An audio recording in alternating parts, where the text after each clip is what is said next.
ਵਾਹਿਗੁਰੂ ਜੀ, ਵਾਹਿਗੁਰੂ ਜੀ,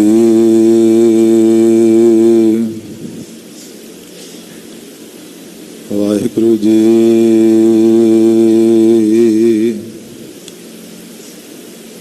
ਵਾਹਿਗੁਰੂ ਜੀ। ਗੁਰੂ ਨਾਨਕ ਪਦ ਪੰਕਜ ਪਦ ਪੰਕਜ ਬੰਦਨ ਸਿਮਰੋ ਅੰਗਦ ਦੁਖ ਨਿਕੰਦਨ ਅਮਰਦਾਸ ਹਿਰਦੈ ਨਿਤ ਧਿਆਨ ਹਿਰਦੈ ਨਿਤ ਧਿਆਨ। ਸ੍ਰੀ ਗੁਰੂ ਰਾਮਦਾਸ ਗੁਣ ਗਾ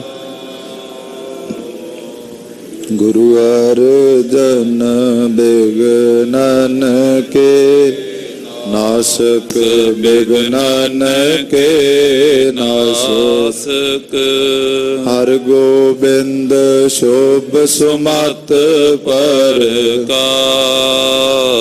ਸ੍ਰੀ ਹਰਿ ਰਾਏ ਨਮੋ ਕਰ ਜੋਰੀ ਨਮੋ ਕਰ ਜੋਰੀ।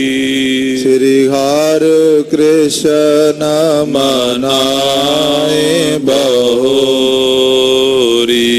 ਤੇਗ ਬਹਾਦਰ ਪਰਮ ਕਿਰਪਾਲਾ ਜੀ ਪਰਮ ਕਿਰਪਾਲਾ। ਸ੍ਰੀ ਗੁਰੂ ਗੋਬਿੰਦ ਸਿੰਘ ਬਿਸਾਲਾ।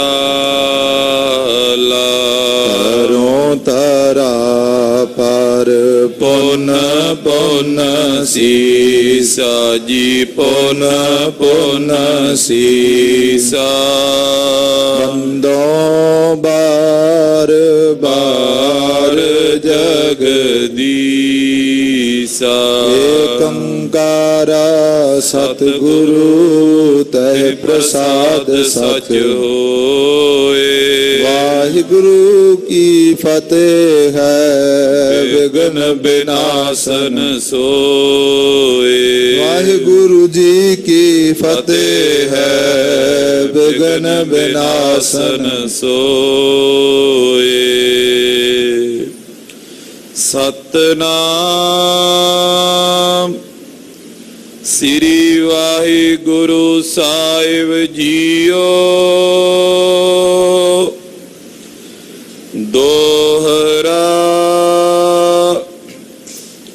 ਤਵ ਦਰਗੇ ਕੋਪੀ ਪਈ ਪਰ ਦਿੱਲੀ ਮੁਹੰਮਦ ਸ਼ਾਹੀ।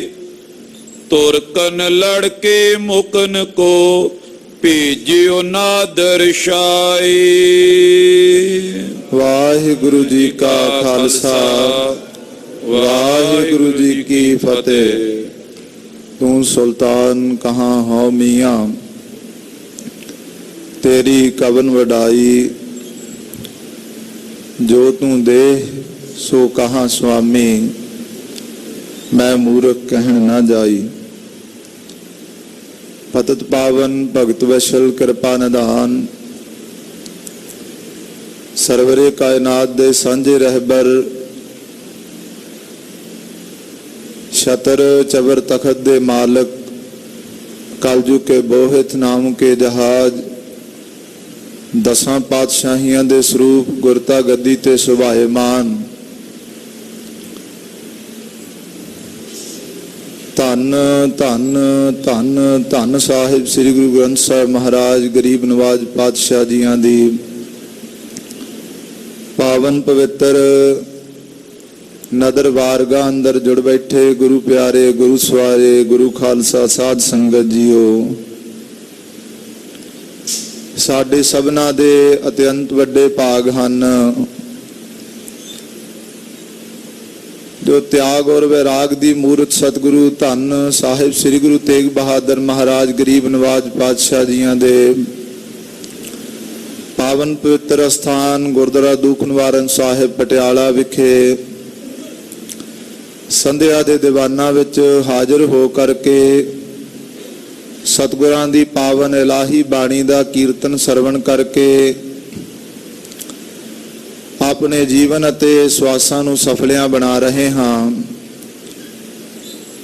ਨਿਤ ਦੀ ਮਰਜ਼ਾਦਾ ਅਨੁਸਾਰ ਸੰਧਿਆ ਦੇ ਸਮੇਂ ਚੱਲ ਰਹੀ ਗੁਰ ਇਤਿਹਾਸ ਦੀ ਪਾਵਨ ਗਾਥਾ, ਗੁਰੂ ਪੰਥ ਖਾਲਸੇ ਦਾ ਲਾਸਾਨੀ ਇਤਿਹਾਸ, ਜੋ ਕਿ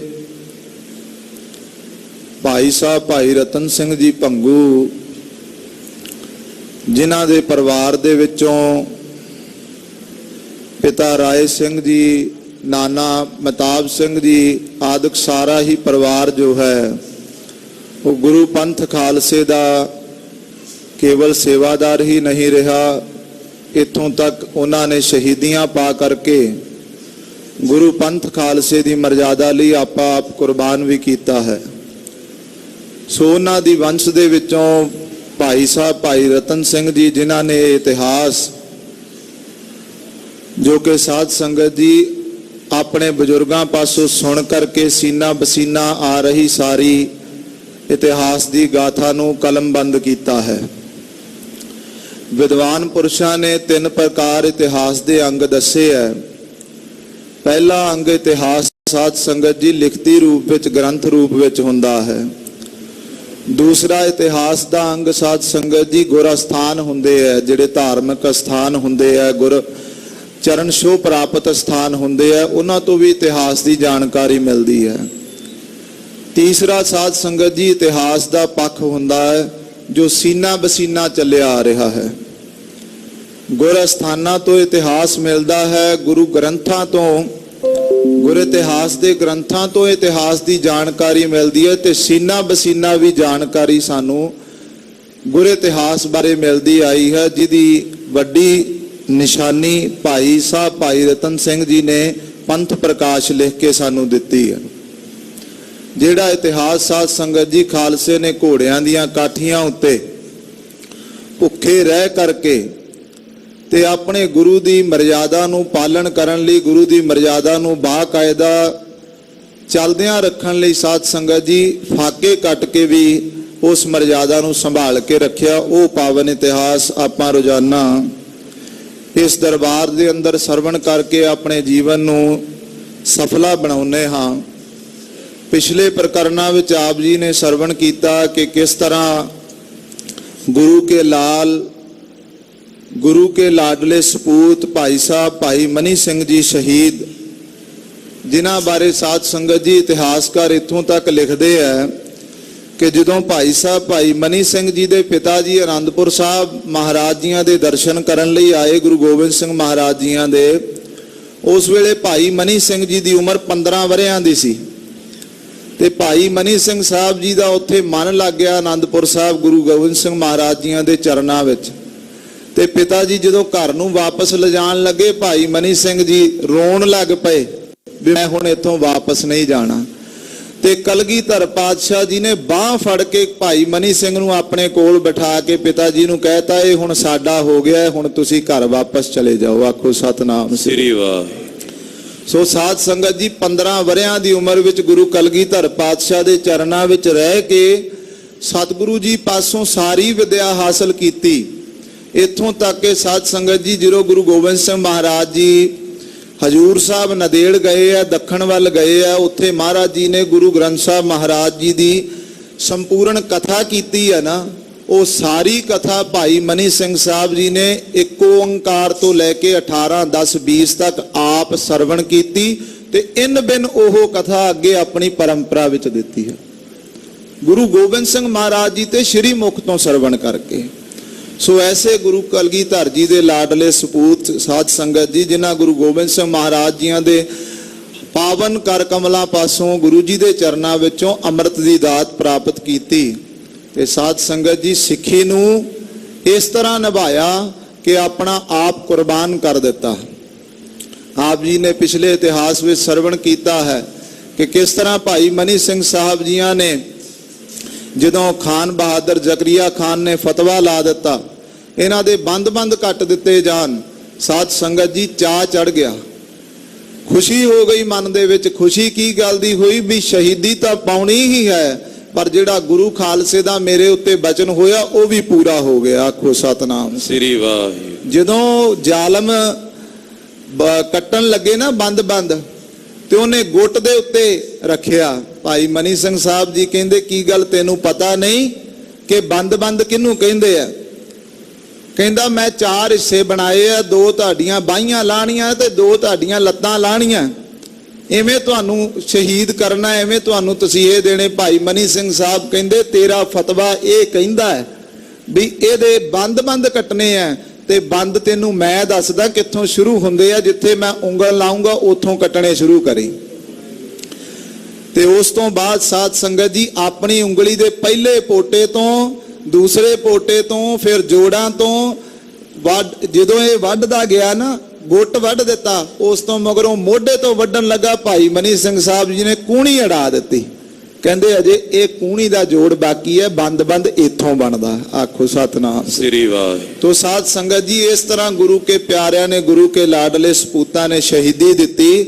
ते वो ऐसी शहीदी दिती जदों मुगल बादशाह ने देखिया ना, ਐਲਕਾਰਾਂ ਨੇ ਵੇਖਿਆ ਵੀ ਨਾਲੇ ਤਾਂ ਸ਼ਹੀਦੀ ਪਾ ਰਹੇ ਆ, ਨਾਲੇ ਸੁਖਮਣੀ ਸਾਹਿਬ ਜੀ ਦੀ ਬਾਣੀ ਦੇ ਜਾਪ ਚੱਲ ਰਹੇ ਆ। ਕਹਿੰਦੇ ਕਲਮਾ ਪੜ ਰਹੇ ਆ। ਤੇ ਫਿਰ ਕਹਿੰਦੇ ਕਲਮਾ ਪੜਦਿਆਂ ਦੇ ਕਿਤੇ ਮੁਖ ਤੋਂ ਕੋਈ ਐਸਾ ਬਚਨ ਨਾ ਲਿਖ ਜਾਵੇ ਕਿਤੇ ਸਾਡੀ ਸਾਰੀ ਕੌਮ ਨੂੰ ਹੀ ਨੇਤ ਤੋਂ ਨਾਬੂਦ ਕਰ ਦੇਵੇ। ਇਸ ਕਰਕੇ ਉਹਨਾਂ ਨੇ ਉਸੇ ਵੇਲੇ ਤਲਵਾਰ ਮਿਆਨ ਚੋਂ ਕੱਢੀ, ਸਿਰ ਕਲਮ ਕਰ ਦਿੱਤਾ ਡਰਦੇ ਹੋਇਆਂ ਨੇ। ਤੇ ਸਿਰ ਕਲਮ ਕੀਤਿਆਂ ਵੀ ਸਾਧ ਸੰਗਤ ਜੀ ਸੁਖਮਣੀ ਸਾਹਿਬ ਜੀ ਦੇ ਬਾਜਾਪ ਚੱਲਦੇ ਰਹੇ। पंक्ति पढ़ते सी, नह किछ जन्मै नह किछ मरै, आपन चलत आप ही करा। एडा भरोसा मेरे साहब जियां दी पावन बाणी ते। सो भाई साहब भाई मनी सिंह साहब जी ने साध संगत जी लासानी शहादत दिती। इस लोक विच ही नहीं, स्वर्गा तक, गुरु के पुरियां तक साध संगत जी इस लासानी शहादत दे नाल ਵੱਡੇ ਵੱਡੇ ਤਖਤ ਪੈਗੰਬਰਾਂ ਦੇ ਹਿੱਲ ਗਏ ਕਿ ਇਸ ਤਰ੍ਹਾਂ ਗੁਰੂ ਕੇ ਲਾਡਲੇ ਸਬੂਤ ਆਪਾਂ ਆਪ ਵਾਰ ਕੇ ਆਪਣੇ ਗੁਰੂ ਦੇ ਉੱਤੋਂ ਸਿੱਖੀ ਦੀ ਇੱਕ ਮਿਸਾਲ ਕਾਇਮ ਕਰ ਗਏ। ਸੋ ਇਸ ਤਰ੍ਹਾਂ ਸਾਧ ਸੰਗਤ ਜੀ ਇਸ ਤੋਂ ਮਗਰੋਂ ਇਸ ਦੁਨੀਆ ਦੀ ਅਦਾਲਤ ਦੇ ਵਿੱਚ ਭਾਵੇਂ ਸਾਧ ਸੰਗਤ ਜੀ ਕਿਤੇ ਫੈਸਲਾ ਕਿਸੇ ਨੂੰ ਕੋਈ ਹੱਕ ਮਿਲੇ ਨਾ ਮਿਲੇ, ਪਰ ਕੁਦਰਤ ਦੀ ਪਰਮੇਸ਼ਰ ਦੀ ਦਰਗਾਹ ਦੇ ਵਿੱਚ ਸਾਰਿਆਂ ਦਾ ਫੈਸਲਾ ਹੁੰਦਾ ਹੀ ਹੁੰਦਾ ਹੈ। ਉੱਥੇ ਸਾਧ ਸੰਗਤ ਜੀ ਉੱਥੇ ਸੱਚੋ ਹੀ ਸੱਚ ਨੇ ਬੜਾ ਚੁਣ ਵੱਖ ਕੱਢੇ ਜਜ ਮਾਲਿਆ। ਉੱਥੇ ਸਾਧ ਸੰਗਤ ਜੀ ਸੱਚ ਦਾ ਫੈਸਲਾ ਹੁੰਦਾ ਹੈ। ਤੇ ਉਸ ਦਰਗਾਹ ਦੇ ਵਿੱਚ ਸਾਧ ਸੰਗਤ ਇਹ ਜੋ ਇਸਲਾਮ ਮਤ ਦੇ ਪੈਗੰਬਰ ਮੁਹੰਮਦ ਸ਼ਾਹ ਦੀ ਉਮਤ ਹੈ, ਉਹਦੀ ਫਿਰ ਉੱਥੇ ਫਰਿਆਦ ਪਹੁੰਚੀ ਖਾਲਸੇ ਦੀ। ਤੇ ਉਹਨਾਂ ਫਿਰ ਅਕਾਲ ਪੁਰਖ ਦੀ ਦਰਗਾਹ ਦੇ ਵਿੱਚ ਜੋ ਵਰਤਾਰਾ ਵਰਤਿਆ ਨਾ ਸਾਧ ਸੰਗਤ ਜੀ, ਉਹ ਭਾਈ ਮਨੀ ਸਿੰਘ ਭਾਈ ਰਤਨ ਸਿੰਘ ਭੰਗੂ ਜੀ ਹੋਰਾਂ ਲਿਖਿਆ। ਉਹ ਕਹਿੰਦੇ ਅਕਾਲ ਪੁਰਖ ਦੀ ਦਰਗਾਹ ਦੇ ਵਿੱਚ ਮੁਹੰਮਦ ਸ਼ਾਹ ਨੂੰ ਅਕਾਲ ਪੁਰਖ ਨੇ ਸੱਦਿਆ, ਹਜ਼ਰਤ ਮੁਹੰਮਦ ਜੀ ਤੁਹਾਨੂੰ ਅਸੀਂ ਬੜਾ ਰਾਜ ਭਾਗ ਦੇ ਕਰਕੇ ਇਸ ਦੁਨੀਆ ਉੱਤੇ ਭੇਜਿਆ ਸੀ, ਤੇ ਤੁਹਾਡੀ ਉਮਤ ਜਿਹਨੂੰ ਤੁਸੀਂ ਪੈਦਾ ਕਰਕੇ ਆਏ ਹੋ, ਜਿਹੜੀ ਤੁਹਾਡੇ ਹੁਕਮ ਦੇ ਉੱਤੇ ਧਰਤੀ ਉੱਤੇ ਰਾਜ ਕਰ ਰਹੀ ਹੈ ਨਾ, ਉਹਨਾਂ ਨੇ ਪਾਪ ਦਾ ਅੰਤ ਕਰ ਦਿੱਤਾ। ਪਹਿਲੋਂ ਇਹਨਾਂ ਗੁਰੂ ਅਰਜਨ ਦੇਵ ਮਹਾਰਾਜ ਜੀ ਨੂੰ ਸ਼ਹੀਦ ਕੀਤਾ, ਫਿਰ ਇਹਨਾਂ ਨੇ ਗੁਰੂ ਤੇਗ ਬਹਾਦਰ ਮਹਾਰਾਜ ਜੀ ਨੂੰ ਸ਼ਹੀਦ ਕੀਤਾ, ਫਿਰ ਇਹਨਾਂ ਨੇ ਕਿੱਡਾ ਵੱਡਾ ਪਾਪ ਕਮਾਇਆ। ਸਾਹਿਬਜ਼ਾਦੇ 7 ਤੇ 9 ਸਾਲ ਦੀਆਂ ਉਮਰਾਂ, ਸ਼ੀਰਖੋਰ ਅਜੇ ਜਿਨ੍ਹਾਂ ਦੇ ਦੁੱਧ ਦੇ ਦੰਦ ਨਹੀਂ ਉਤਰੇ, ਉਹਨਾਂ ਨੂੰ ਸ਼ਹੀਦ ਕੀਤਾ, ਤਖਤ ਹਿਲਾ ਕੇ ਰੱਖ ਦਿੱਤੇ। ਪਰਉਪਕਾਰ ਵਾਸਤੇ ਜਾਨਾਂ ਕੁਰਬਾਨ ਕਰਨ ਵਾਲਿਆਂ ਨੂੰ ਇਹਨਾਂ ਸ਼ਹੀਦ ਕੀਤਾ ਤੇ ਹੁਣ ਅੰਤ ਕਰ ਦਿੱਤਾ। ਚਰਖੜੀਆਂ ਤੇ ਚਾੜ ਦਿੱਤੇ, ਬੰਦ ਕੱਢ ਦਿੱਤੇ। ਮੁਹੰਮਦ ਸ਼ਾਹ ਜੀ, ਹਜ਼ਰਤ ਮੁਹੰਮਦ ਜੀ ਤੁਹਾਡੀ ਉਮਤ ਨੇ ਇੰਨਾ ਪਾਪ ਕਰ ਦਿੱਤਾ ਹੈ ਕਿ ਹੁਣ ਅਸੀਂ ਤੁਹਾਡਾ ਰਾਜ ਭਾਗ ਖਤਮ ਕਰਦੇ ਹਾਂ। ਹੁਣ ਤੁਹਾਡਾ ਸਮੇਂ ਰਾਜ ਭਾਗ ਦਾ ਖਤਮ ਹੋ ਗਿਆ ਤੇ ਹੁਣ ਖਾਲਸੇ ਦੇ ਰਾਜ ਦੀ ਆਰੰਭਤਾ ਹੋ ਗਈ ਹੈ। ਇਸ ਲਈ ਸਤਿਗੁਰੂ ਗਰੀਬ ਨਵਾਜ ਪਾਤਸ਼ਾਹ ਜੀ ਦੇ ਇਸ ਤੋਂ ਅੱਗੇ ਇਤਿਹਾਸ ਵਿੱਚ ਜਿਸ ਤਰ੍ਹਾਂ ਦਰਗਾਹ ਦੇ ਵਿੱਚ ਇਸ ਸਾਰੀ ਇਸਲਾਮ ਕੌਮ ਨੂੰ ਇਹਨਾਂ ਮਾੜੇ ਲੋਕਾਂ ਕਰਕੇ ਜੋ ਲਾਹਨਤਾਂ ਪੈ ਰਹੀਆਂ, ਉਹ ਪਾਵਨ ਇਤਿਹਾਸ ਆਉਣ ਵਾਲੇ ਪ੍ਰਕਰਨਾਂ ਵਿੱਚ ਆਪਾਂ ਸਰਵਣ ਕਰਦੇ ਹਾਂ। ਆਓ ਸੁਰਤੀਆਂ ਬਿਰਤੀਆਂ ਨੂੰ ਸਾਹਿਬਾਂ ਦੇ ਚਰਨਾਂ ਨਾਲ ਜੋੜਦਿਆਂ ਹੋਇਆਂ ਰਸਨਾ ਨੂੰ ਪਵਿੱਤਰ ਕਰੀਏ। ਕੋਈ ਵੀ ਰਸਨਾ ਵਾਂਝੀ ਨਾ ਰਹੇ। ਗੱਜ ਕੇ ਆਖੋ ਸਤਨਾਮ ਸ੍ਰੀ ਵਾਹਿਗੁਰੂ ਸਾਹਿਬ ਜੀ, ਸਤਨਾਮ ਸ੍ਰੀ ਵਾਹਿਗੁਰੂ ਸਾਹਿਬ ਜੀ। ਦੋਹਰਾ ਤਬ ਦਰਗਹਿ ਕੋ ਪੀ ਪਈ, ਪਰ ਦਿੱਲੀ ਮੁਹੰਮਦ ਸ਼ਾਹੀ। ਉਸ ਵੇਲੇ ਕਹਿੰਦੇ ਦਰਗਾਹ ਦੇ ਵਿੱਚ ਜਦੋਂ ਸਾਰੇ ਪੀਰ ਪੈਗੰਬਰ ਅਵਤਾਰ ਬੈਠੇ ਆ ਪਰਮੇਸ਼ਰ ਦੀ ਦਰਗਾਹ ਵਿੱਚ, ਮੁਹੰਮਦ ਸ਼ਾਹ ਹਜ਼ਰਤ ਮੁਹੰਮਦ ਜੀ ਪੈਗੰਬਰ ਜੀ ਨੂੰ ਕਹਿੰਦੇ ਬੜੀਆਂ ਕੋਪੀ ਹੋ ਰਹੀ ਹੈ, ਕੋਪਤਾ ਹੋ ਰਹੀ ਹੈ। ਤੁਰਕਨ ਲੜਕੇ ਮੁਕਨ ਕੋ ਭੇਜਿਓ ਨਾਦਰ ਸ਼ਾਹੀ। ਕਹਿੰਦੇ ਅਕਾਲ ਪੁਰਖ ਨੇ ਮੁਹੰਮਦ ਸ਼ਾਹ ਨੂੰ ਬਚਨ ਕਰ ਦਿੱਤਾ ਕਿ ਹਜ਼ਰਤ ਮੁਹੰਮਦ ਜੀ ਹੁਣ ਤੁਹਾਡੀ ਉਮਤ ਨੂੰ ਕਿਸੇ ਨਾਲ ਲੜ ਕੇ ਮਰਨ ਦੀ ਲੋੜ ਨਹੀਂ, ਹੁਣ ਉਹ ਆਪਸ ਵਿੱਚ ਲੜ ਕੇ ਆਪਣੀ ਉਮਤ ਨੂੰ ਖਤਮ ਕਰਨਗੇ, ਉਹ ਆਪਣੀ ਨੇਤ ਤੋਂ ਨਾਬੂਦ ਕਰ ਲੈਣਗੇ, ਆਪਣੇ ਰਾਜ ਭਾਗ ਨੂੰ ਆਪ ਹੀ ਖਤਮ ਕਰ ਲੈਣਗੇ। ਉਹਨਾਂ ਵਾਸਤੇ ਹੁਣ ਅਸੀਂ ਨਾਦਰ ਸ਼ਾਹ ਨੂੰ ਭੇਜ ਰਹੇ ਹਾਂ। ਜੋ ਪਈ ਜਬ ਨਾਦਰ ਸ਼ਾਹ ਪੁਜਿਓ ਲਾਹੌਰ। ਜਦੋਂ ਨਾਦਰ ਸ਼ਾਹ ਸਾਧ ਸੰਗਤ ਜੀ ਲਾਹੌਰ ਪੁੱਜਿਆ ਹੈ, ਖਾਨ ਬਹਾਦਰ ਮਿਲ ਗਿਓ ਔਰ। ਅੱਗੋਂ ਇਹਨੂੰ ਖਾਨ ਬਹਾਦਰ ਜ਼ਕਰੀਆ ਖਾਨ ਆ ਕੇ ਮਿਲਿਆ ਹੈ। 3 ਕੋਟ ਸਿਰ ਰੁਪਈਓ ਚੁਕਾਈ। ਉਸ ਵੇਲੇ ਫਿਰ ਨਾਦਰ ਸ਼ਾਹ ਨੇ ਲਿਖਤ ਕਰਕੇ ਭੇਜੀ, ਸੁਨੇਹਾ ਭੇਜਿਆ ਖਾਨ ਬਹਾਦਰ ਜ਼ਕਰੀਆ ਖਾਨ ਕੋਲ ਕਿ ਮੈਂ ਹਿੰਦੁਸਤਾਨ ਆਇਆ ਹਾਂ ਤੇ ਮੇਰੀ ਫੌਜ ਦਾ ਬਹੁਤ ਖਰਚਾ ਹੋ ਗਿਆ, 2.5 ਲੱਖ ਸੈਨਾ ਮੇਰੇ ਨਾਲ ਆ ਤੇ ਇਹਦਾ ਰੋਜ਼ ਦਾ ਖਰਚਾ ਹੀ ਬਹੁਤ ਹੈ, ਜਾਂ ਤੇ ਆਪਣਾ ਤਖਤ ਬਚਾ ਲੈ ਜਾਂ ਫਿਰ ਮੈਨੂੰ ਨਜ਼ਰਾਨਾ ਭੇਟ ਕਰ ਦੇ। ਫਿਰ ਉਸ ਵੇਲੇ 3 ਕਰੋੜ ਰੁਪਈਆ ਸਾਧ ਸੰਗਤ ਜੀ ਜ਼ਕਰੀਏ ਖਾਨ ਨੇ ਨਾਦਰ ਸ਼ਾਹ ਅੱਗੇ ਭੇਟ ਕਰਕੇ ਈਨ ਮੰਨ ਲਈ ਹੈ। ਸਿੰਘਨ ਦਿਲੇ ਵਧਾਈ ਪਾਈ। ਤੇ ਸਿੰਘਾਂ ਦੇ ਦਿਲ ਵਿੱਚ ਵਧਾਈ ਪੈ ਗਈ ਹੈ, ਕਿਉਂਕਿ ਗੁਰੂ ਗੋਬਿੰਦ ਸਿੰਘ ਮਹਾਰਾਜ ਕਲਗੀਧਰ ਪਾਤਸ਼ਾਹ ਜੀ ਭਵਿੱਖਤ ਵਾਕ ਕਰ ਗਏ ਤੇ ਭਵਿੱਖਤ ਵਿੱਚ ਹੀ ਸੱਚੇ ਪਾਤਸ਼ਾਹ ਨੂੰ ਭਾਈ ਦਇਆ ਸਿੰਘ ਸਾਹਿਬ ਜੀ ਨੇ ਪੁੱਛਿਆ ਸੀ, ਮਹਾਰਾਜ ਤੁਸੀਂ ਕਹਿੰਦੇ ਹੋ ਆ ਤੁਹਾਡਾ ਖਾਲਸਾ ਰਾਜ ਭੋਗੇਗਾ, ਇਹ ਘੋੜਿਆਂ ਦੀਆਂ ਕਾਠੀਆਂ ਤੇ ਫਿਰੇਗਾ, ਸਾਰੇ ਪਾਸੇ ਇਹਨਾਂ ਦੇ ਨਗਾਰੇ ਵੱਜਣਗੇ, ਇਹਨਾਂ ਦੇ ਨਿਸ਼ਾਨ ਸਾਹਿਬ ਝੂਲਣਗੇ, ਇਹ ਰਾਜ ਭਾਗ ਦੇ ਅਧਿਕਾਰੀ ਹੋਣਗੇ। ਮਹਾਰਾਜ ਇਹ ਮੁੱਠੀ ਕੁ ਜਿੰਨੇ ਲੋਕ ਆਟੇ ਵਿੱਚ ਲੂਣ ਦੀ ਨਿਆਈ ਇਹ ਰਾਜ ਕਰਨਗੇ, ਇਹ ਕਿੱਦਾਂ ਰਾਜ ਕਰਨਗੇ? ਨਾ ਇਹਨਾਂ ਕੋਲ ਤੋਪਾਂ ਨੇ, ਨਾ ਇਹਨਾਂ ਕੋਲ ਸ਼ਸਤਰ ਨੇ, ਨਾ ਇਹਨਾਂ ਕੋਲ ਹਾਥੀ ਘੋੜੇ ਨੇ, ਇਹ ਕਿੱਦਾਂ ਮਹਾਰਾਜ ਰਾਜ ਕਰਨਗੇ? ਗੁਰੂ ਗੋਬਿੰਦ ਸਿੰਘ ਮਹਾਰਾਜ ਕਹਿੰਦੇ ਭਾਈ ਦਇਆ ਸਿੰਘ ਜੀ ਤੁਸੀਂ ਫਿਕਰ ਨਾ ਕਰੋ, ਦਿੱਲੀ ਤੋਂ ਕੁੱਤਾ ਚੜ ਕੇ ਆਵੇਗਾ। ਆਖੋ ਸਤਨਾਮ ਸ੍ਰੀ ਵਾਹਿਗੁਰੂ। ਦਿੱਲੀ ਤੋਂ ਮੈਂ ਕੁੱਤਾ ਭੇਜੂੰਗਾ, ਉਹਦੇ ਆਉਣ ਨਾਲ ਹੀ ਸਿੰਘਾਂ ਦਾ ਰਾਜ ਹੋ ਜਾਣਾ, ਉਹਨੇ ਆ ਕੇ ਆਪਸ ਵਿੱਚ ਲੜਨਾ ਤੇ ਉਹਦਾ ਫਾਇਦਾ ਸਿੰਘਾਂ ਨੂੰ ਹੋ ਜਾਣਾ। ਉਹ ਬਚਨ ਸਾਧ ਸੰਗਤ ਜੀ ਸੀਨਾ ਬਸੀਨਾ ਸਾਡੇ ਪੰਥ ਦੇ ਵਿੱਚ ਤੁਰੇ ਆਂਦੇ ਸੀ ਸਿੰਘਾਂ ਵਿੱਚ, ਕੋਈ ਜ਼ਿਆਦਾ ਲੰਮਾ ਫਰਕ ਨਹੀਂ ਹੈ। ਤਕਰੀਬਨ 1740 ਦੀ 35-40 ਦੇ ਵਿੱਚ ਦੀ ਇਹ ਘਟਨਾ ਹੈ ਤੇ 1708 ਦੇ ਈਸਵੀ ਦੇ ਵਿੱਚ ਗੁਰੂ ਗੋਬਿੰਦ ਸਿੰਘ ਮਹਾਰਾਜ ਜੋਤੀ ਜੋਤ ਸਮਾਏ। 30-35 ਸਾਲਾਂ ਦਾ ਸਾਰਾ ਇਤਿਹਾਸ ਹੈ ਤੇ 30-35 ਸਾਲਾਂ ਦੀਆਂ ਗੱਲਾਂ ਸਾਨੂੰ ਵੀ ਯਾਦ ਹੀ ਹੁੰਦੀਆਂ ਨੇ। ਸੋ ਇਸ ਪ੍ਰਕਾਰ ਸਾਧ ਸੰਗਤ ਜੀ ਇਹ ਇਤਿਹਾਸ, ਇਹ ਵਾਕਿਆ ਜਿਹੜੇ ਸੀ ਇਹ ਸਿੰਘਾਂ ਦੇ ਵਿੱਚ ਸੀਨਾ ਪਸੀਨਾ ਚੱਲੇ ਆਉਂਦੇ ਸੀ। ਤੇ ਜਦੋਂ ਇੰਨੀ ਸ਼ਹੀਦੀਆਂ ਇੰਨੀਆਂ ਕੁਰਬਾਨੀਆਂ ਦੇ ਦਿੱਤੀਆਂ, ਜਦੋਂ ਇਹ ਭਾਣਾ ਵਰਤਣ ਲੱਗਿਆ ਨਾ ਦਿੱਲੀੋਂ ਨਾਦਰ ਸ਼ਾਹ ਆ ਗਿਆ, ਉਸ ਵੇਲੇ ਫਿਰ ਸਿੰਘਾਂ ਨੂੰ ਵਧਾਈ ਪੈ ਗਈ ਵੀ ਕਲਗੀਧਰ ਪਾਤਸ਼ਾਹ ਦੇ ਹੁਣ ਭਾਣੇ ਵਰਤ ਰਹੇ ਨੇ, ਕਲਾ ਵਰਤ ਰਹੀ ਹੈ। ਔਰ ਜਗਤ ਮੈਂ ਪਰ ਗਿਓ ਸ਼ੋਰ। ਸਾਰੇ ਸੰਸਾਰ ਦੇ ਵਿੱਚ ਸ਼ੋਰ ਪੈ ਗਿਆ ਵੀ ਨਾਦਰ ਸ਼ਾਹ ਚੜ ਕੇ ਆ ਗਿਆ ਹੈ। ਲਾਗੇ ਸਿੰਘ ਕਰਨ ਫਿਰ ਦੌਰ। ਤੇ ਸਿੰਘ ਵੀ ਫਿਰ ਹੁਣ ਆਪਣੀ ਦੌੜ ਕਰਨ ਲੱਗ ਪਏ ਆ, ਉਹ ਵੀ ਹੁਣ ਆਪਣੀਆਂ ਘੋੜਿਆਂ ਦੀਆਂ ਕਾਠੀਆਂ ਕੱਸ ਕੇ ਆਲੇ ਦੁਆਲੇ ਹੁਣ ਫੇਰੇ ਮਾਰਦੇ ਹਨ। ਕਾਬਲ ਤੇ ਜੋ ਆਵੇ ਸਾਥ। ਜਿਹੜਾ ਕਾਬਲ ਵੱਲੋਂ ਸਾਥ ਬਣਾ ਕੇ ਟੋਲੀਆਂ ਬਣਾ ਕਰਕੇ ਆਉਂਦੇ ਹਨ, ਇਸੇ ਸਿੰਘ ਮਿਲ ਮਾਰੇ ਹਾਥ। ਸਿੰਘ ਮੌਕਾ ਜਿਹਾ ਵੇਖ ਕੇ ਉਹਨਾਂ ਨੂੰ ਹੱਥ ਮਾਰ ਲੈਂਦੇ ਆ। ਪਤਾ ਤਾਂ ਹੈ ਹੀ ਆ ਵੀ ਇਹਨਾਂ ਦੀ ਆਪਸ ਵਿੱਚ ਜੰਗ ਹੈ, ਸਿੰਘ ਉਹਨਾਂ ਦਾ ਲਾਭ ਉਠਾਉਂਦੇ ਆ ਤੇ ਉਹਨਾਂ ਨੂੰ ਹੱਥ ਫੇਰ ਦਿੰਦੇ ਹਨ। ਦੋਹਰਾ ਤਬੇ ਖਾਲਸੇ ਦਾਉ ਲਗੋ ਖੋਸੇ ਖਾਏ ਸਰਬਤ। ਉਸ ਵੇਲੇ ਫਿਰ ਕਹਿੰਦੇ ਖਾਲਸੇ ਦਾ ਇਹਨਾਂ ਦੋਹਾਂ ਦੇ ਵੈਰ ਵਿੱਚ ਦਾਉ ਲੱਗ ਗਿਆ। ਹੁਣ ਦਾਉ ਲੱਗ ਗਿਆ ਤੇ ਕਹਿੰਦੇ ਜਿਹੜਾ ਵੀ ਭਾਈ ਜਥੇ ਬਣਾ ਕੇ ਆ ਰਹੇ ਨੇ ਨਾ, ਹੁਣ ਇਹ ਜੋ ਵੀ ਰਸਤਾਂ ਬਸਤਾਂ, ਜੋ ਵੀ ਧਨ ਸਮਾਨ, ਜੋ ਕੁਝ ਵੀ ਲੈ ਕੇ ਆਂਦੇ ਹੁਣ ਲੁੱਟ ਲਓ, ਹੁਣ ਇਹਨਾਂ ਨੂੰ ਚਾਟਾ ਛਕਾਓ, ਹੁਣ ਸਾਡਾ ਮੌਕਾ ਆ ਗਿਆ ਹੈ। ਕਾਬਲ ਓ ਕੰਧਾਰ ਕੋ ਲਾਹੌਰ ਦਿੱਲੀ ਅਲਬਤ। ਕਹਿੰਦੇ ਕਾਬਲ ਕੰਧਾਰ ਤੇ ਲਾਹੌਰ ਦਿੱਲੀ ਵੱਲ ਜਿੰਨੇ ਵੀ ਰਾਹ ਨੇ ਸਾਰੇ ਰਾਹਾਂ ਤੇ ਸਿੰਘਾਂ ਨੇ ਆਪਣੇ ਕਬਜ਼ੇ ਕਰ ਲਏ ਆ, ਸਾਰੇ ਰਾਹਾਂ ਤੇ ਆਪਣੇ ਮੋਰਚੇ ਲਾ ਲਏ ਆ ਤੇ ਜਿਹੜਾ ਆਂਦਾ ਉਹਨੂੰ ਕਾਬੂ ਕਰ ਲੈਂਦੇ ਆ। ਚੋਪਈ ਜੋ ਦਿੱਲੀੋਂ ਵੱਲ ਤੁਰੇ ਕੰਧਾਰ। ਜਿਹੜਾ ਦਿੱਲੀੋਂ ਕੰਧਾਰ ਵੱਲ ਨੂੰ ਆਪਣਾ ਜਥਾ ਲੈ ਕੇ ਤੁਰਦਾ ਹੈ, ਜਿਹੜਾ ਵੀ ਆਪਣੀ ਟੋਲੀ ਬਣਾ ਕੇ ਦਿੱਲੀੋਂ ਕੰਧਾਰ ਵੱਲ ਨੂੰ ਆਉਂਦਾ ਹੈ, ਮਿਲ ਸਿੰਘਨ ਤਿਸ ਲੀਵੇ ਮਾਰੇ। ਸਿੰਘ ਇਕੱਠੇ ਹੋ ਕੇ ਉਹਨਾਂ ਨੂੰ ਫਿਰ ਆਪ ਮਾਰ ਲੈਂਦੇ ਹਨ। ਗੁਜ਼ਰ ਖਾਲਸੇ ਆਚੀ ਕਰੀ। ਉਹਨਾਂ ਨੂੰ ਮਾਰ ਲੈਂਦੇ ਆ, ਉਹਨਾਂ ਦੇ ਘੋੜੇ ਰੱਖ ਲੈਂਦੇ ਆ, ਸ਼ਸਤਰ ਰੱਖ ਲੈਂਦੇ ਆ, ਰਸਤਾਂ ਬਸਤਾਂ ਮਾਇਆ ਜੋ ਕੁਝ ਆਇਆ ਊਂਠ ਲੱਦੇ ਊਂਠ ਕਾਬੂ ਕਰ ਲੈਂਦੇ। ਫਿਰ ਇਸ ਤਰ੍ਹਾਂ ਖਾਲਸੇ ਦੇ ਵਿੱਚ ਫਿਰ ਦੁਬਾਰਾ ਖੁਸ਼ੀ ਪੈਦਾ ਹੋ ਗਈ, ਚੜ੍ਹਦੀ ਕਲਾ ਹੋ ਗਈ। ਜਿਤਨੀ ਕਰੀ ਸੋ ਆਚੀ ਸਰੀ। ਜਿੰਨੀ ਕੁ ਖਾਲਸਾ ਮਾਰਦਾ ਬਹੁਤ ਅੱਛਾ ਸਰ ਜਾਂਦਾ ਹੈ। ਜਿੰਨੀ ਕੁ ਖਾਲਸਾ ਇਹ ਤਾਂ ਇਹਨਾਂ ਦੇ ਉੱਤੇ ਧਾਵਾ ਬੋਲਦਾ, ਉਹਦੇ ਨਾਲ ਬੜਾ ਚੜ੍ਹਦੀ ਕਲਾ ਵਾਲਾ ਮਾਹੌਲ ਬਣ ਜਾਂਦਾ ਹੈ। ਨਗਦੀ ਘੋੜਾ ਆਚੋ ਮਾਲ। ਮਾਇਆ ਵੀ ਨਗਦੀ ਇਕੱਠੀ ਹੋ ਜਾਂਦੀ ਹੈ, ਘੋੜੇ ਵੀ ਮਿਲ ਜਾਂਦੇ ਆ, ਚੰਗਾ ਚੰਗਾ ਮਾਲ ਵੀ ਖਾਲਸੇ ਨੂੰ ਪ੍ਰਾਪਤ ਹੁੰਦਾ ਹੈ। ਲੂਟ ਲਏ ਸਿੰਘ ਗੁਰ ਕੇ ਲਾਲ। ਗੁਰੂ ਕੇ ਲਾਲ ਹੁਣ ਆਪਣਾ ਮੌਕਾ ਤਾਕ ਕੇ ਸਾਰੀ ਲੁੱਟ ਕਰਦੇ ਆ।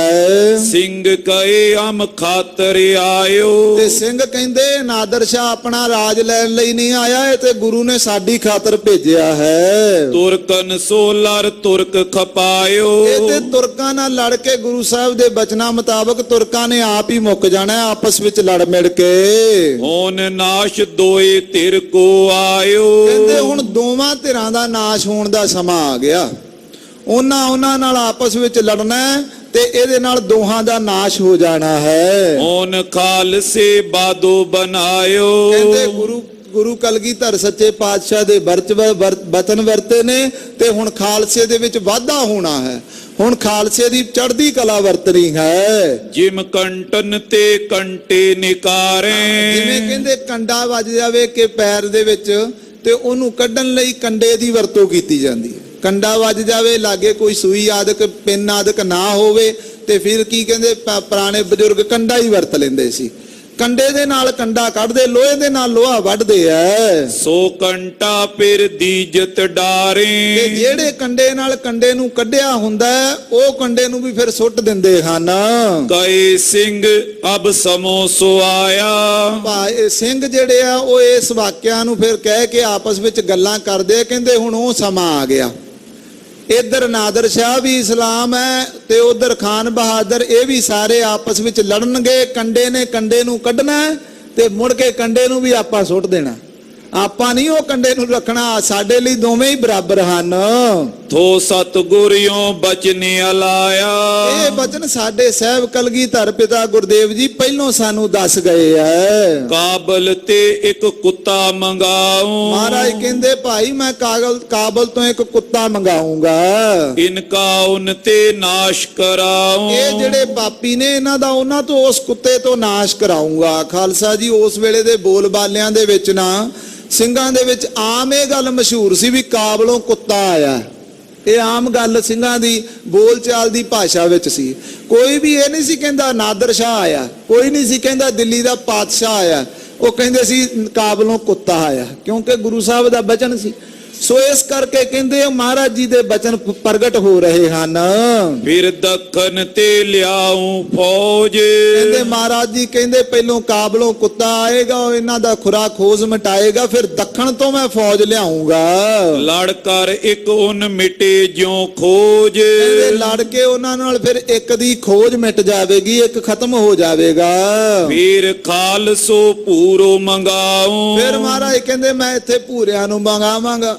ਇਹ ਭਵਿੱਖਤ ਬਾਕ ਦੇ ਬਚਨ ਨੇ ਸਾਧ ਸੰਗਤ ਜੀ ਜੋ ਵਰਤੇ ਹੈ।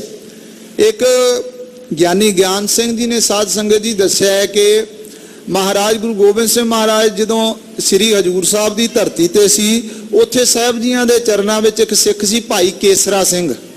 ਉਹਨਾਂ ਇੱਕ 500 ਸਾਖੀ ਲਿਖੀ ਹੈ। ਉਹ 500 ਸਾਖੀ ਜਿਹੜੀ ਭਾਈ ਕੇਸਰਾ ਸਿੰਘ ਦੀ ਲਿਖੀ ਹੈ ਨਾ, ਉਹਦੇ ਵਿੱਚ ਸਾਧ ਸੰਗਤ ਜੀ ਇਹ ਸਾਰੇ ਭਵਿੱਖਤ ਵਾਕ ਲਿਖੇ ਆਉਂਦੇ ਆ। ਸੋ ਇਸ ਪ੍ਰਕਾਰ ਖਾਲਸੇ ਨੇ ਜਿਹੜੇ ਬਚਨ ਮਹਾਰਾਜ ਜੀ ਨੇ ਕਹੇ ਆ ਨਾ ਵੀ ਅੰਗਰੇਜ਼ਾਂ ਨੂੰ ਮੰਗਾਵਾਂਗੇ, ਮੁੜ ਕੇ ਅੰਗਰੇਜ਼ ਆਏ ਆ। ਮਹਾਰਾਜਾ ਰਣਜੀਤ ਸਿੰਘ ਵੇਲੇ ਅੰਗਰੇਜ਼ਾਂ ਨੇ ਇੱਥੇ ਆਉਣਾ ਕੀਤਾ, ਮੁਗਲਾਂ ਤੋਂ ਮਗਰੋਂ ਅੰਗਰੇਜ਼ਾਂ ਦਾ ਰਾਜ ਹੋਇਆ। ਈਸਟ ਇੰਡੀਆ ਕੰਪਨੀ ਆਈ ਕਲਕੱਤੇ ਵਿੱਚ, ਲੁਧਿਆਣੇ ਵਿੱਚ, ਉਹਨਾਂ ਨੇ ਆਪਣੇ ਬਣਾਏ ਆ ਗ੍ਰੰਥ ਦੀ ਆਰੰਭਤਾ ਹੀ ਜਿਨ੍ਹਾਂ ਨੇ ਸੁਣੀ ਆ ਉੱਥੋਂ ਹੋਈ ਆ। ਸੋ ਇਸ ਪ੍ਰਕਾਰ ਕਹਿੰਦੇ ਕਿ ਫਿਰ ਮਹਾਰਾਜ ਸੱਚੇ ਪਾਤਸ਼ਾਹ ਕਹਿੰਦੇ ਇਹਨਾਂ ਮੁਗਲਾਂ ਤੋਂ ਮਗਰੋਂ ਅੰਗਰੇਜ਼ਾਂ ਨੂੰ ਮੰਗਾਵਾਂਗੇ। ਦੇਉ ਖਾਲਸੇ ਮੇਲ ਕਰਾਓ। ਉਹਨਾਂ ਅੰਗਰੇਜ਼ਾਂ ਦਾ ਫਿਰ ਖਾਲਸੇ ਦੇ ਨਾਲ ਮੇਲ ਹੋ ਜਾਵੇਗਾ, ਸੰਧੀ ਹੋਵੇਗੀ। ਦਿੱਲੀ ਲਾਹੌਰ ਕੇ ਤਖਤ ਪੁਟਾਓ। ਦਿੱਲੀ ਤੇ ਲਾਹੌਰ ਦੇ ਵੱਡੇ ਵੱਡੇ ਤਖਤ ਮਹਾਰਾਜ ਕਹਿੰਦੇ ਖਾਲਸਾ ਪੁੱਟ ਦੇਵੇਗਾ। ਸਾਤੋ ਧਾਰਨ ਧੂੜ ਮਿਲਾਓ। ਜਿਹੜੀਆਂ ਸੱਤੇ ਧਾਰਾਂ ਨੇ, ਪਹਾੜ ਦੀਆਂ ਦੂਣਾ ਨੇ, ਇਹਨਾਂ ਨੂੰ ਧੂੜ ਵਿੱਚ ਮਿਲਾ ਦਿੱਤਾ ਜਾਏਗਾ।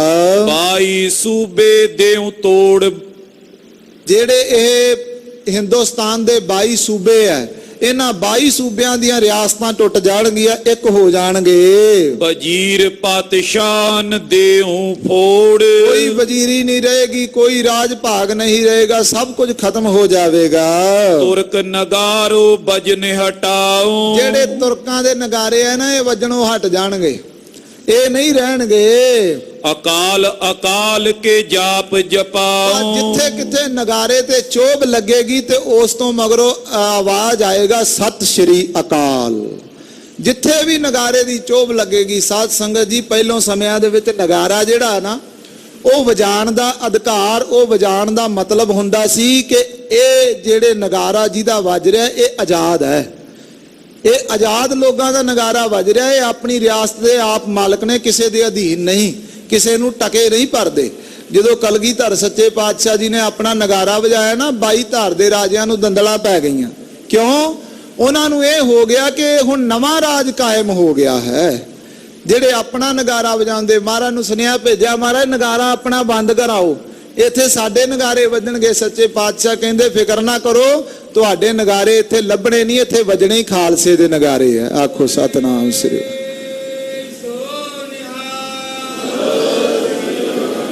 ਸੋ ਸੱਚੇ ਪਾਤਸ਼ਾਹ ਜੀ ਕਹਿੰਦੇ ਤੁਰਕਾਂ ਦੇ ਨਗਾਰੇ ਵੱਜਣੋਂ ਹਟਾ ਦੇਵਾਂਗੇ, ਅਕਾਲ ਅਕਾਲ ਦੇ ਜਾਪ ਹੋਣਗੇ ਸਾਰੇ ਪਾਸੇ। ਸੋ ਸਮੋ ਅਬ ਆਇਓ ਜਾਨੋ।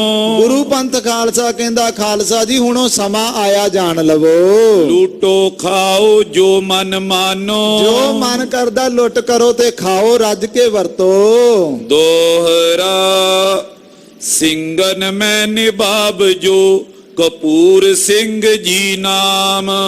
ਸਿੰਘਾਂ ਦੇ ਵਿੱਚ ਸਾਧ ਸੰਗਤ ਜੀ ਜਿਨ੍ਹਾਂ ਨੂੰ ਨਵਾਬੀ ਦਾ ਖਿਤਾਬ ਮਿਲਿਆ, ਜਾਂ ਇਦਾਂ ਕਹਿ ਲਓ ਜਿਹੜੇ ਖਾਲਸੇ ਪੰਥ ਦੀ ਸਾਰੀ ਅੱਗੇ ਅਗਵਾਈ ਕਰਦੇ ਰਹੇ ਆ, ਸਿੰਘ ਸਾਹਿਬ ਬਾਬਾ ਨਵਾਬ ਕਪੂਰ ਸਿੰਘ ਜੀ, ਉਹ ਸਾਧ ਸੰਗਤ ਜੀ ਉਸ ਵੇਲੇ ਖਾਲਸੇ ਪੰਥ ਦੀ ਨਵਾਬੀ ਦਾ ਸੰਭਾਲਦੇ ਹਨ। ਸਭ ਸਿੰਘਨ ਸੋ ਤਿਨ ਕਈ ਬਨੂ ਸਿੰਘਨ ਵੱਡ ਕਾਮ। ਉਹਨਾਂ ਵੀ ਫਿਰ ਉਸ ਵੇਲੇ ਸਾਰੇ ਖਾਲਸੇ ਨੂੰ ਇਕੱਠਾ ਕਰਕੇ ਫਿਰ ਕਹਿ ਦਿੱਤਾ, ਖਾਲਸਾ ਜੀ ਹੁਣ ਇਕੱਠੇ ਰਹਿਓ, ਹੁਣ ਮੌਕਾ ਬਣ ਗਿਆ ਆਪਣੇ ਫਿਰ ਦੁਬਾਰਾ ਰਾਜ ਭਾਗ ਲੈਣ ਦਾ।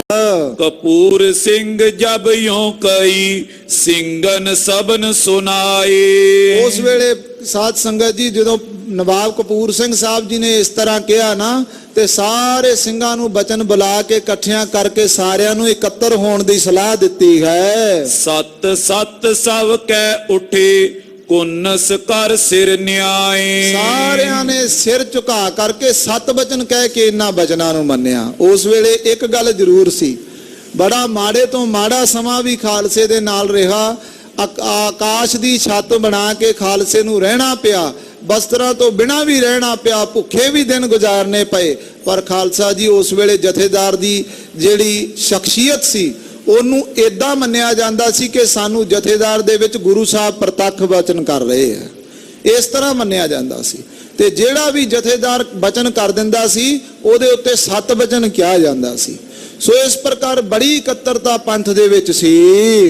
ਚੋਪਈ ਦਿੱਲੀ ਲੂਟ ਕਹਾਂ ਲੋਗਨੀਏ। ਜਿਹੜੀ ਦਿੱਲੀ ਦੇ ਵਿੱਚ ਲੁੱਟ ਪਈ ਹੈ, ਭਾਈ ਰਤਨ ਸਿੰਘ ਜੀ ਕਹਿੰਦੇ ਉਹਦੀ ਕਿੱਥੋਂ ਤੱਕ ਖਾਲਸਾ ਜੀ ਗਿਣਤੀ ਕਰੀਏ। ਪਦਮ ਰੁਪਈਏ ਲੈ ਗਿਓ ਸੁਨੀਏ। ਪਦਮ ਰੁਪਈਏ ਲੈ ਗਇਓ। ਸੁਣਨ ਵਿੱਚ ਆਇਆ ਉਸ ਵੇਲੇ ਦੇ ਬਜ਼ੁਰਗਾਂ ਦੱਸਿਆ ਵੀ ਨਾਦਰ ਸ਼ਾਹ ਜਿਹੜਾ ਸੀ ਉਹ ਪਦਮਾਂ ਦੇ ਪਦਮ ਰੁਪਈਏ ਦਿੱਲੀ ਤੋਂ ਲੈ ਕੇ ਗਿਆ। ਪਦਮ ਕੀ ਹੈ? ਲੱਖ, 10 ਲੱਖ, ਅਰਬ, ਖਰਬ, ਕਰੋੜ, 10 ਕਰੋੜ, ਅਰਬ, ਖਰਬ।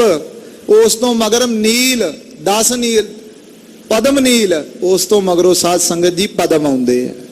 ਇੰਨੀ ਵੱਡੀ ਗਿਣਤੀ ਜਿਹੜੀ ਅੱਜ ਗਿਣਤੀ ਵਿੱਚ ਆ ਹੀ ਨਹੀਂ ਸਕਦੀ, ਅਰਬਾਂ ਖਰਬਾਂ ਤੋਂ ਵੀ ਉੱਪਰ ਇੰਨਾ ਰੁਪਈਆ ਜੋ ਹੈ ਉਹ ਇੱਥੋਂ ਦਿੱਲੀ ਤੋਂ ਲੁੱਟ ਪਈ ਹੈ, ਦਿੱਲੀ ਖਜ਼ਾਨੇ ਵਿੱਚੋਂ। ਤੋਹਫੇ ਤੇ ਜੋ ਹਿੰਦ ਮੈਂ ਸਾਰੇ, ਜਿੰਨੇ ਵੀ ਹਿੰਦੁਸਤਾਨ ਦੇ ਵਿੱਚ ਕੀਮਤੀ ਤੋਂ ਕੀਮਤੀ ਤੋਹਫੇ ਦਿੱਲੀ ਦਰਬਾਰ ਵਿੱਚ ਹਨ। ਬਾਈਨ ਸੂਬਿਆਂ ਵਿੱਚ ਥੇ ਧਾਰੇ, ਤੇ ਫਿਰ ਜਿਹੜੇ 22 ਸੂਬਿਆਂ ਦੇ ਰਾਜਿਆਂ ਦੇ ਖਜ਼ਾਨਿਆਂ ਵਿੱਚ ਬੜੇ ਬੜੇ ਕੀਮਤੀ ਤੋਹਫੇ ਪਏ ਹਨ। ਤਖਤ ਤੌਸੀ 9 ਕੋਟਾ ਜੋ, ਜਿਹੜਾ ਤਖਤੇ ਤਾਊਸ ਸੀ ਜਿਹਨੂੰ ਕਹਿੰਦੇ 9 ਕਰੋੜ ਦੀ ਕੀਮਤ ਦੇ ਲਾਗਤ ਦੇ ਨਾਲ ਬਣਾਇਆ ਹੋਇਆ ਸੀ, ਜਿਹਦੇ ਵਿੱਚ ਹੀਰੇ ਜਵਾਹਰਾਤ ਮੜੇ ਹੋਏ ਸਨ।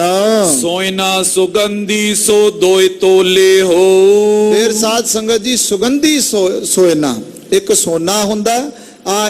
ਭਾਈ ਸੰਤੋਖ ਸਿੰਘ ਜੀ ਦਾ, ਭਾਈ ਰਤਨ ਸਿੰਘ ਜੀ ਦੱਸਦੇ ਕਿ ਇੱਕ ਸੋਨੇ ਦੀ ਹੋਰ ਕਿਸਮ ਸੀ, ਉਹ ਸੁਗੰਧੀ ਵਾਲਾ ਸੋਨਾ, ਉਹਦੇ ਵਿੱਚੋਂ ਸੁਗੰਧੀ ਆਉਂਦੀ ਸੀ।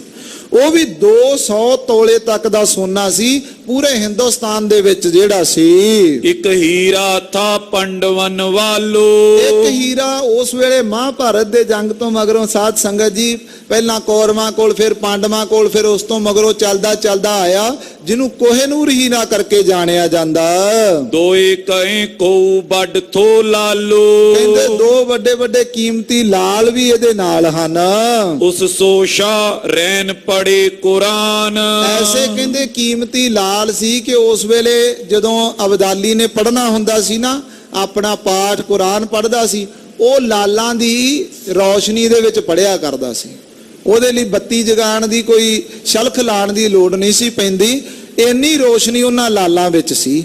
ਉਹਨਾਂ ਦੀ ਰੌਸ਼ਨੀ ਦੇ ਵਿੱਚ ਕੁਰਾਨ ਪੜ੍ਹਦਾ ਸੀ। ਹੈ ਚਰਚਾ ਇਹ ਮਦ ਜਹਾਨ, ਭਾਈ ਰਤਨ ਸਿੰਘ ਜੀ ਕਹਿੰਦੇ ਚਰਚਾ ਸਾਰੇ ਹਿੰਦੁਸਤਾਨ ਦੇ ਵਿੱਚ ਫੈਲੀ ਹੋਈ ਸੀ ਵੀ ਬਾਦਸ਼ਾਹ ਦੇ ਖਜ਼ਾਨੇ ਵਿੱਚ 2 ਲਾਲ ਨੇ ਜਿਨ੍ਹਾਂ ਦੀ ਰੌਸ਼ਨੀ 'ਚ ਕੁਰਾਨ ਪੜ੍ਹਦਾ ਹੈ। ਸ਼ਾਹਿਨ ਕੂਰ ਕੋ ਮੱਛੀ ਕਹਿੰਦੇ ਕਏ, ਇੱਕ ਮੱਛੀ ਸੀ ਜਿਹਦੀ ਕਿਸਮ ਸੀ ਸ਼ਾਹਿਨ ਕੂਰ, ਬੜੀ ਕੀਮਤੀ ਕਿਸਮ ਦੀ ਮੱਖੀ ਸੀ। ਲਾਏ ਕਰਦ ਜਿਸ ਮਾਸ ਸੁਖਏ, ਕਹਿੰਦੇ ਉਹ ਐਸੀ ਕੀਮਤੀ ਮੱਛੀ ਸੀ ਜਿਹਨੂੰ ਰਾਜੇ ਨੇ ਆਪਣੇ ਕੋਲ ਰੱਖਿਆ ਹੋਇਆ ਸੀ ਤੇ ਕਰਦ ਨਾਲ ਚੀਰ ਕੇ ਉਹਦਾ ਮਾਸ ਰੋਜ਼ ਭੁੰਨ ਕੇ ਖਾਂਦਾ ਹੈ। ਮੋਤੀ ਆਂਡੇ ਮੁਰਗ ਸਮਾਨ, ਉਹਦੀ ਏਡੀ ਵੱਡੀ ਮੱਛੀ ਦੀ ਸਾਧ ਸੰਗਤ ਜੀ ਇੱਕ ਕੁਦਰਤ ਵੱਲੋਂ ਉਹਦੀ ਤਾਕਤ ਸੀ ਕਿ ਜਿੰਨਾ ਕੁ ਮਾਸ ਉਹਦਾ ਥੋੜਾ ਜਿਹਾ ਕਿਲੋ ਪਾਈਆ ਜਿੰਨਾ ਉਹਨੇ ਛਕਣਾ ਹੁੰਦਾ ਸੀ, ਵੱਢ ਲੈਂਦਾ ਸੀ ਨਾ ਜਿਉਂਦੀ ਦਾ, ਸਵੇਰ ਨੂੰ ਉਹਦਾ ਉਹਨਾਂ ਮਾਸ ਫੇਰ ਬਣ ਜਾਂਦਾ ਸੀ। ਸ਼ਹਿਨਕੂਰ ਨਾਂ ਦੀ ਮੱਛੀ ਸੀ ਉਸ ਵੇਲੇ। ਉਹ ਬਾਦਸ਼ਾਹ ਦੇ ਕੋਲ ਸੀ, ਏਡੀ ਵੱਡੀ ਕੀਮਤ ਦੀ, ਏਡੇ ਵੱਡੇ ਤੋਹਫੇ ਜੋ ਦਿੱਲੀ ਦਰਬਾਰ ਦੇ ਖਜ਼ਾਨੇ ਵਿੱਚ ਸੀ। ਇਸ ਤੋਂ ਮਗਰੋਂ ਮੁਰਗ ਦੀ ਆਂਡੇ ਦੇ ਸਮਾਨ ਵੱਡੇ ਵੱਡੇ ਜੋ ਮੋਤੀ ਹਨ, 64 ਰੱਤੀ ਤੋਲ ਪਛਾਨ, ਜਿਨ੍ਹਾਂ ਦਾ ਤੋਲ 64 ਰੱਤੀਆਂ ਜਿੰਨਾ ਹੈ। ਗੁਲਾਈ ਤਿੰਨ ਕੀ ਬੜੀ ਅਪਾਰ, ਉਹਨਾਂ ਦੀ ਫਿਰ ਕਹਿੰਦੇ ਗੁਲਾਈ ਵੀ ਬਹੁਤ ਸੋਹਣੀ ਬਣੀ ਹੋਈ ਆਂਡੇ ਦੇ ਆਕਾਰ ਦੀ। ਕਹੀ ਕਵੀਸ਼ਰ ਬੁੱਧ ਅਨੁਸਾਰ, ਕਵੀ ਜੀ ਕਹਿੰਦੇ ਆਪਣੀ ਬੁੱਧ ਅਨੁਸਾਰ ਉਸ ਵੇਲੇ ਲੋਕ ਉਹਨੂੰ ਬੜਾ ਕੀਮਤੀ ਮੰਨਦੇ ਸਨ। ਦੋਹਰਾ ਤਾਨ ਸੈਨ ਪਤਸ਼ਾਹ ਦੇ ਤੋਪੇ ਲਏ ਥੇ ਦੋਏ, ਉਸ ਵੇਲੇ ਤਾਨਸੇਨ ਦੇ ਨਾਂ ਦੇ 2 ਤੋਹਫੇ ਲਏ ਸੀ ਅਕਬਰ ਦੇ ਦਰਬਾਰ ਵਿੱਚ। ਇੱਕ ਬੜਾ ਵੱਡਾ ਉਹਦਾ ਗਵਈਆ ਸੀ ਜਿਹਨੂੰ ਤਾਨਸੇਨ ਮੰਨਿਆ ਜਾਂਦਾ। ਸੰਗੀਤ ਦੀ ਦੁਨੀਆ ਦਾ ਬੜਾ ਸਮਰਾਟ ਰਿਹਾ ਤਾਨਸੇਨ, ਬੜਾ ਇਤਿਹਾਸ ਦੇ ਵਿੱਚ ਉਹਦਾ, ਸੰਗੀਤ ਦੇ ਇਤਿਹਾਸ ਵਿੱਚ ਬੜਾ ਸੁਨਹਿਰੀ ਅੱਖਰਾਂ ਵਿੱਚ ਨਾਮ ਗਿਣਿਆ ਜਾਂਦਾ। ਉਹ ਐਡਾ ਮਸ਼ਹੂਰ ਸੀ, ਉਹਦੇ ਨਾਲ ਉਹਨੇ 2 ਤੋਹਫੇ ਲਏ ਸਨ ਬਾਦਸ਼ਾਹ ਕੋਲੋਂ। ਐਨ ਚੈਨ ਕੀ ਮਾਲ ਇੱਕ ਉਹ ਹੀਰਾ ਗੁਲਾਬੀ ਸੋਏ, ਇੱਕ ਤਾਨਸੇਨ ਦੀ ਮਾਲਾ ਸੀ, ਉਹਦਾ ਨਾਂ ਸੀ ਐਨ ਚੈਨ। ਐਨ ਚੈਨ ਤੋਂ ਭਾਵ ਜਦੋਂ ਵੀ ਕੋਈ ਥਕਾਵਟ ਹੁੰਦੀ ਸੀ, ਕੋਈ ਸਰੀਰ ਦੇ ਵਿੱਚ ਤੰਗੀ ਹੁੰਦੀ ਸੀ, ਰਾਤ ਨੂੰ ਸੌਣ ਲੱਗਿਆ ਉਹ ਮਾਲਾ ਦੇ ਮੋਤੀ ਅੱਖਾਂ ਨਾਲ ਲਾ ਲੈਣੇ। ਅੱਖਾਂ ਦੀ ਵੀ ਥਕਾਵਟ ਤੇ ਸਾਰੇ ਸਰੀਰ ਦੇ ਵਿੱਚ ਜਿੰਨੇ ਵੀ ਦਰਦ ਦੁੱਖ ਹੁੰਦੇ ਸੀ ਉਹ ਮਾਲਾ ਦੀ ਸਪਰਸ਼ ਨਾਲ ਹੀ ਖਤਮ ਕਰ ਹੁੰਦੇ ਸੀ। ਆਖੋ ਸਤਨਾਮ ਸ੍ਰੀ ਵਾਹਿਗੁਰੂ। ਐਡਾ ਵੱਡਾ ਕੀਮਤੀ ਮਾਲਾ ਦੇ ਮਣਕੇ ਸੀ। ਇੱਕ ਉਹ ਐਨ ਚੈਨ ਦੀ ਮਾਲਾ ਤੇ ਇੱਕ ਗੁਲਾਬੀ ਜਿਹੜਾ ਹੀਰਾ ਸੀ, ਉਹ ਤਾਨਸੇਨ ਦੇ ਵੱਡੇ ਤੋਹਫੇ ਸਨ। ਉਸ ਹੀਰੇ ਕੀ ਖਾਤਰੇ ਦਿੱਲੀ ਮੁਗਲ ਪਤਸ਼ਾਹ, ਕਹਿੰਦੇ ਉਸੇ ਹੀਰੇ ਦੀ ਖਾਤਰ ਜਿਹੜਾ ਦਿੱਲੀ ਦਾ ਮੁਗਲ ਬਾਦਸ਼ਾਹ ਹੈ। ਤੋੜੇ ਵੱਟ ਜਵਾਹਰੀ 2 ਚਾਵਲ ਕੱਟ ਕਰਾਏ, ਕਹਿੰਦੇ ਉਹਦੇ ਵਿੱਚੋਂ 2 ਚਾਵਲ ਜਿੰਨਾ ਜਿਹੜਾ ਹਿੱਸਾ ਸੀ ਉਹ ਤੋੜ ਦਿੱਤਾ ਹੈ। 12 ਰੱਤੀ ਥੋ ਪੱਕੀ ਓਏ ਦੋਏ ਚਾਵਲ ਘਟ ਉਹਨਾਂ ਸੋਏ। ਦੀ ਜਿਹੜਾ ਤੋਲ ਸੀ ਉਹ 12 ਰਤੀਆਂ ਪੱਕੀਆਂ ਸੀ, ਪਰ ਉਹਦੇ ਵਿੱਚੋਂ 2 ਚੌਲਾ ਜਿੰਨਾ ਭਾਰ ਉਹਨਾਂ ਦਾ ਘੱਟ ਸੀ। ਪਰੇ ਪਰਛਾਵੋਂ ਜਿਸ ਤਰਫ ਗੁਲਾਬੀ ਸੋ ਪਾਸੋਏ। ਜਿਹੜਾ ਗੁਲਾਬੀ ਹੀਰਾ ਸੀ ਉਹ ਏਡਾ ਵਧੀਆ, ਏਡਾ ਕਮਾਲ ਦਾ ਹੀਰਾ ਸੀ, ਜਿੱਧਰਲੇ ਪਾਸੇ ਨੂੰ ਉਹ ਹੀਰੇ ਦੀ ਚਮਕ ਦਮਕ ਪੈਂਦੀ ਸੀ, ਉਹ ਸਾਰਾ ਉਧਰ ਦਾ ਏਰੀਆ ਹੀ ਗੁਲਾਬੀ ਲੱਗਣ ਲੱਗ ਪੈਂਦਾ ਸੀ। ਬਾਦਸ਼ਾਹ ਨੇ ਆਪਣੇ ਪਹਿਨਣ ਵਾਲੇ ਜਿਹੜਾ ਸਿਰ ਦੇ ਉੱਤੇ ਪਹਿਨਦਾ ਸੀ ਨਾ ਤਾਜ, ਉਹਦੇ ਵਿੱਚ ਮੜਾਇਆ ਹੋਇਆ ਸੀ। ਜਿੱਧਰ ਨੂੰ ਬਾਦਸ਼ਾਹ ਦੇਖਦਾ ਸੀ, ਮੂੰਹ ਫਿਰਾਉਂਦਾ ਸੀ, ਜਿੱਧਰ ਨੂੰ ਉਹ ਹੀਰਾ ਹੋ ਜਾਂਦਾ ਸੀ, ਉਹ ਸਾਰਾ ਏਰੀਆ, ਉਹ ਸਾਰੀ ਜਗ੍ਹਾ ਗੁਲਾਬੀ ਲੱਗਣ ਲੱਗ ਪੈਂਦੀ ਸੀ। ਇੰਨੀ ਉਹ ਹੀਰੇ ਦੀ ਚਮਕ ਦਮਕ ਸੀ। ਐਸਾ ਜੋ ਹੀਰਾ ਹੈ ਚੋਪਈ ਐਨ ਚੈਨ ਕੀ ਮਾਲਾ ਜੋਏ। ਜਿਹੜੀ ਐਨ ਚੈਨ ਦੀ ਮਾਲਾ ਹੈ, ਅੱਖ ਚੁਹਾਏ ਦੁੱਖ ਦੇਖੋਏ। ਉਹ ਅੱਖਾਂ ਨੂੰ ਉਹਦੇ ਮੋਤੀ ਛੂਹਣ ਨਾਲ ਹੀ ਦੁੱਖ ਖਤਮ ਹੋ ਜਾਂਦੇ ਸੀ, ਸਰੀਰ ਦੀਆਂ ਪਰੇਸ਼ਾਨੀਆਂ ਖਤਮ ਹੋ ਜਾਂਦੀਆਂ। ਸੋ ਨਾਦਰ ਤਰਕਸ ਲਟਕਾਈ। ਤੇ ਨਾਦਰ ਸ਼ਾਹ ਨੇ ਸਾਧ ਸੰਗਤ ਜੀ ਉਹ ਆਪਣੇ ਤੀਰਾਂ ਦੇ ਪੱਥੇ ਨਾਲ ਲਟਕਾਈ ਹੋਈ ਸੀ ਮਾਲਾ, ਉਹਦੇ ਮੋਤੀ ਤੀਰਾਂ ਦੇ ਪੱਥੇ ਵਿੱਚ ਲਾਏ ਹੋਏ ਸਨ। ਛਿਦਰ ਚਾਰ ਕਰ ਪਤ ਗਵਾਈ। ਉਹਦੇ 4 ਹਿੱਸੇ ਕਰਕੇ ਉਹਦੀ ਜਿਹੜੀ ਮਹਿਮਾ ਸੀ, ਉਹਦੀ ਜਿਹੜੀ ਇਹ ਕੀਮਤ ਸੀ, ਉਹ ਘਟਾ ਦਿੱਤੀ। ਉਹਨੂੰ ਆਪਣੇ ਤਰਕਸ਼ ਦੇ ਵਿੱਚ ਬੰਨ ਲਿਆ, ਪੱਥੇ ਵਿੱਚ ਲਾ ਲਿਆ। 80 ਹਟ ਥੋ ਕਰੋੜੋ ਪੱਤੀ। ਫਿਰ ਉਸ ਤੋਂ ਮਗਰੋਂ ਸਾਧ ਸੰਗਤ ਜੀ 80 ਘਟ ਕਰੋੜੋ ਪੱਤੀ ਜੋ ਹੈ, ਨਾਦਰ ਛੱਡੀ ਨਾ ਲਖਨਵਤੀ। ਕਹਿੰਦੇ ਨਾਦਰ ਸ਼ਾਹ ਨੇ ਫਿਰ ਕੁਝ ਵੀ ਨਹੀਂ ਛੱਡਿਆ, ਕੁਝ ਵੀ ਨਹੀਂ ਛੱਡਿਆ। ਨਾ ਹੀਰੇ ਛੱਡੇ, ਨਾ ਸਾਧ ਸੰਗਤ ਜੀ ਮਣਕੇ ਛੱਡੇ, ਮਾਲਾ ਛੱਡੀਆਂ, ਰੁਪਈਏ ਛੱਡੇ, ਇਹ ਤਖਤੇ ਤਾਉਸ ਨਹੀਂ ਛੱਡਿਆ, ਕੋਹਿਨੂਰ ਹੀਰਾ ਨਹੀਂ ਛੱਡਿਆ, ਮੱਛੀ ਨਹੀਂ ਛੱਡੀ। ਜੋ ਕੁਝ ਵੀ ਕੀਮਤੀ ਤੋਂ ਕੀਮਤੀ ਮਾਲ ਦਿੱਲੀ ਖਜ਼ਾਨੇ ਦੇ ਵਿੱਚ ਸੀ, ਸਾਰਾ ਕੁਝ ਹੀ ਲੁੱਟ ਕੇ ਲੈ ਗਿਆ, ਸਭ ਕੁਝ ਖਾਲੀ ਕਰ ਗਿਆ। ਜੋਰਾ ਭੋਰਾ ਖੋ ਲੈ ਗਇਓ। ਜੋ ਕੁਝ ਵੀ ਜੋਰਾ ਤੇ ਭੋਰਾ 2 ਨਾਂ ਦੇ ਘੋੜੇ ਸੀ, ਬੜੇ ਕੀਮਤੀ ਘੋੜੇ ਸੀ ਸਾਧ ਸੰਗਤ ਜੀ। ਕਿਲਿਆਂ ਦੀਆਂ ਇਮਾਰਤਾਂ ਟੱਪ ਕੇ ਭੱਜ ਜਾਂਦੇ ਸੀ, ਫਿਰ ਸਮੁੰਦਰਾਂ ਨੂੰ ਤੈਰ ਕਰ ਜਾਂਦੇ ਸੀ, ਸਰ ਕਰ ਜਾਂਦੇ ਸੀ। ਐਡੇ ਕੀਮਤੀ ਘੋੜੇ ਸੀ, ਉਹ ਵੀ ਉਹਨੇ, ਇਹ ਸ਼ੇਰਸ਼ਾਹ ਸੂਰੀ ਦੇ ਦਰਬਾਰ ਵਿੱਚ ਹੁੰਦੇ ਸੀ, ਉਹ ਵੀ ਨਾਦਰ ਸ਼ਾਹ ਆਪਣੇ ਨਾਲ ਲੈ ਗਿਆ। 20 ਕੋਟ ਫਿਰ ਟਕਾ ਚੁੱਕਿਓ। ਕਹਿੰਦੇ 20 ਕਰੋੜ ਰੁਪਏ ਜਿਹੜੇ ਸੀ ਉਹ ਉਹਨੇ ਲੈਣੇ ਠਹਿਰਾਏ ਸਨ। 3 ਕੋਟ 3 ਮੈਂ ਟੁੱਟ ਰਿਓ। 20 ਕਰੋੜ ਦੇ ਵਿੱਚੋਂ 3 ਕਰੋੜ ਜਿਹੜਾ ਸੀ ਉਹ ਘਟ ਗਿਆ। ਸੋ ਆਏ ਅਹਿਮਦ ਸ਼ਾਹ ਲਿਓ। ਉਹ ਫਿਰ ਨਾਦਰ ਸ਼ਾਹ ਤੋਂ ਮਗਰੋਂ ਨਾ ਅਹਿਮਦ ਸ਼ਾਹ ਅਬਦਾਲੀ ਨੇ ਆ ਕੇ ਲਏ ਆ। ਨਾਦਰ ਸ਼ਾਹ ਦਾ ਵਜ਼ੀਰ ਸੀ ਅਹਿਮਦ ਸ਼ਾਹ ਅਬਦਾਲੀ। ਉਹ ਉਸ ਵੇਲੇ ਸਾਰੀਆਂ ਇਹਨਾਂ ਜਿਹੜੀਆਂ ਸੰਧੀਆਂ ਸੀ ਉਹਨਾਂ ਵਿੱਚ ਨਾਲ ਸੀ, ਜਿਹੜੀਆਂ ਲਿਖਤਾਂ ਹੋਈਆਂ ਸੀ। ਮੁੜ ਕੇ ਅਹਿਮਦ ਸ਼ਾਹ ਨੇ ਨਾਦਰ ਸ਼ਾਹ ਨੂੰ ਮਰਵਾ ਦਿੱਤਾ ਸੀ ਤੇ ਆਪ ਤਖਤ ਤੇ ਬਹਿ ਗਿਆ ਸੀ।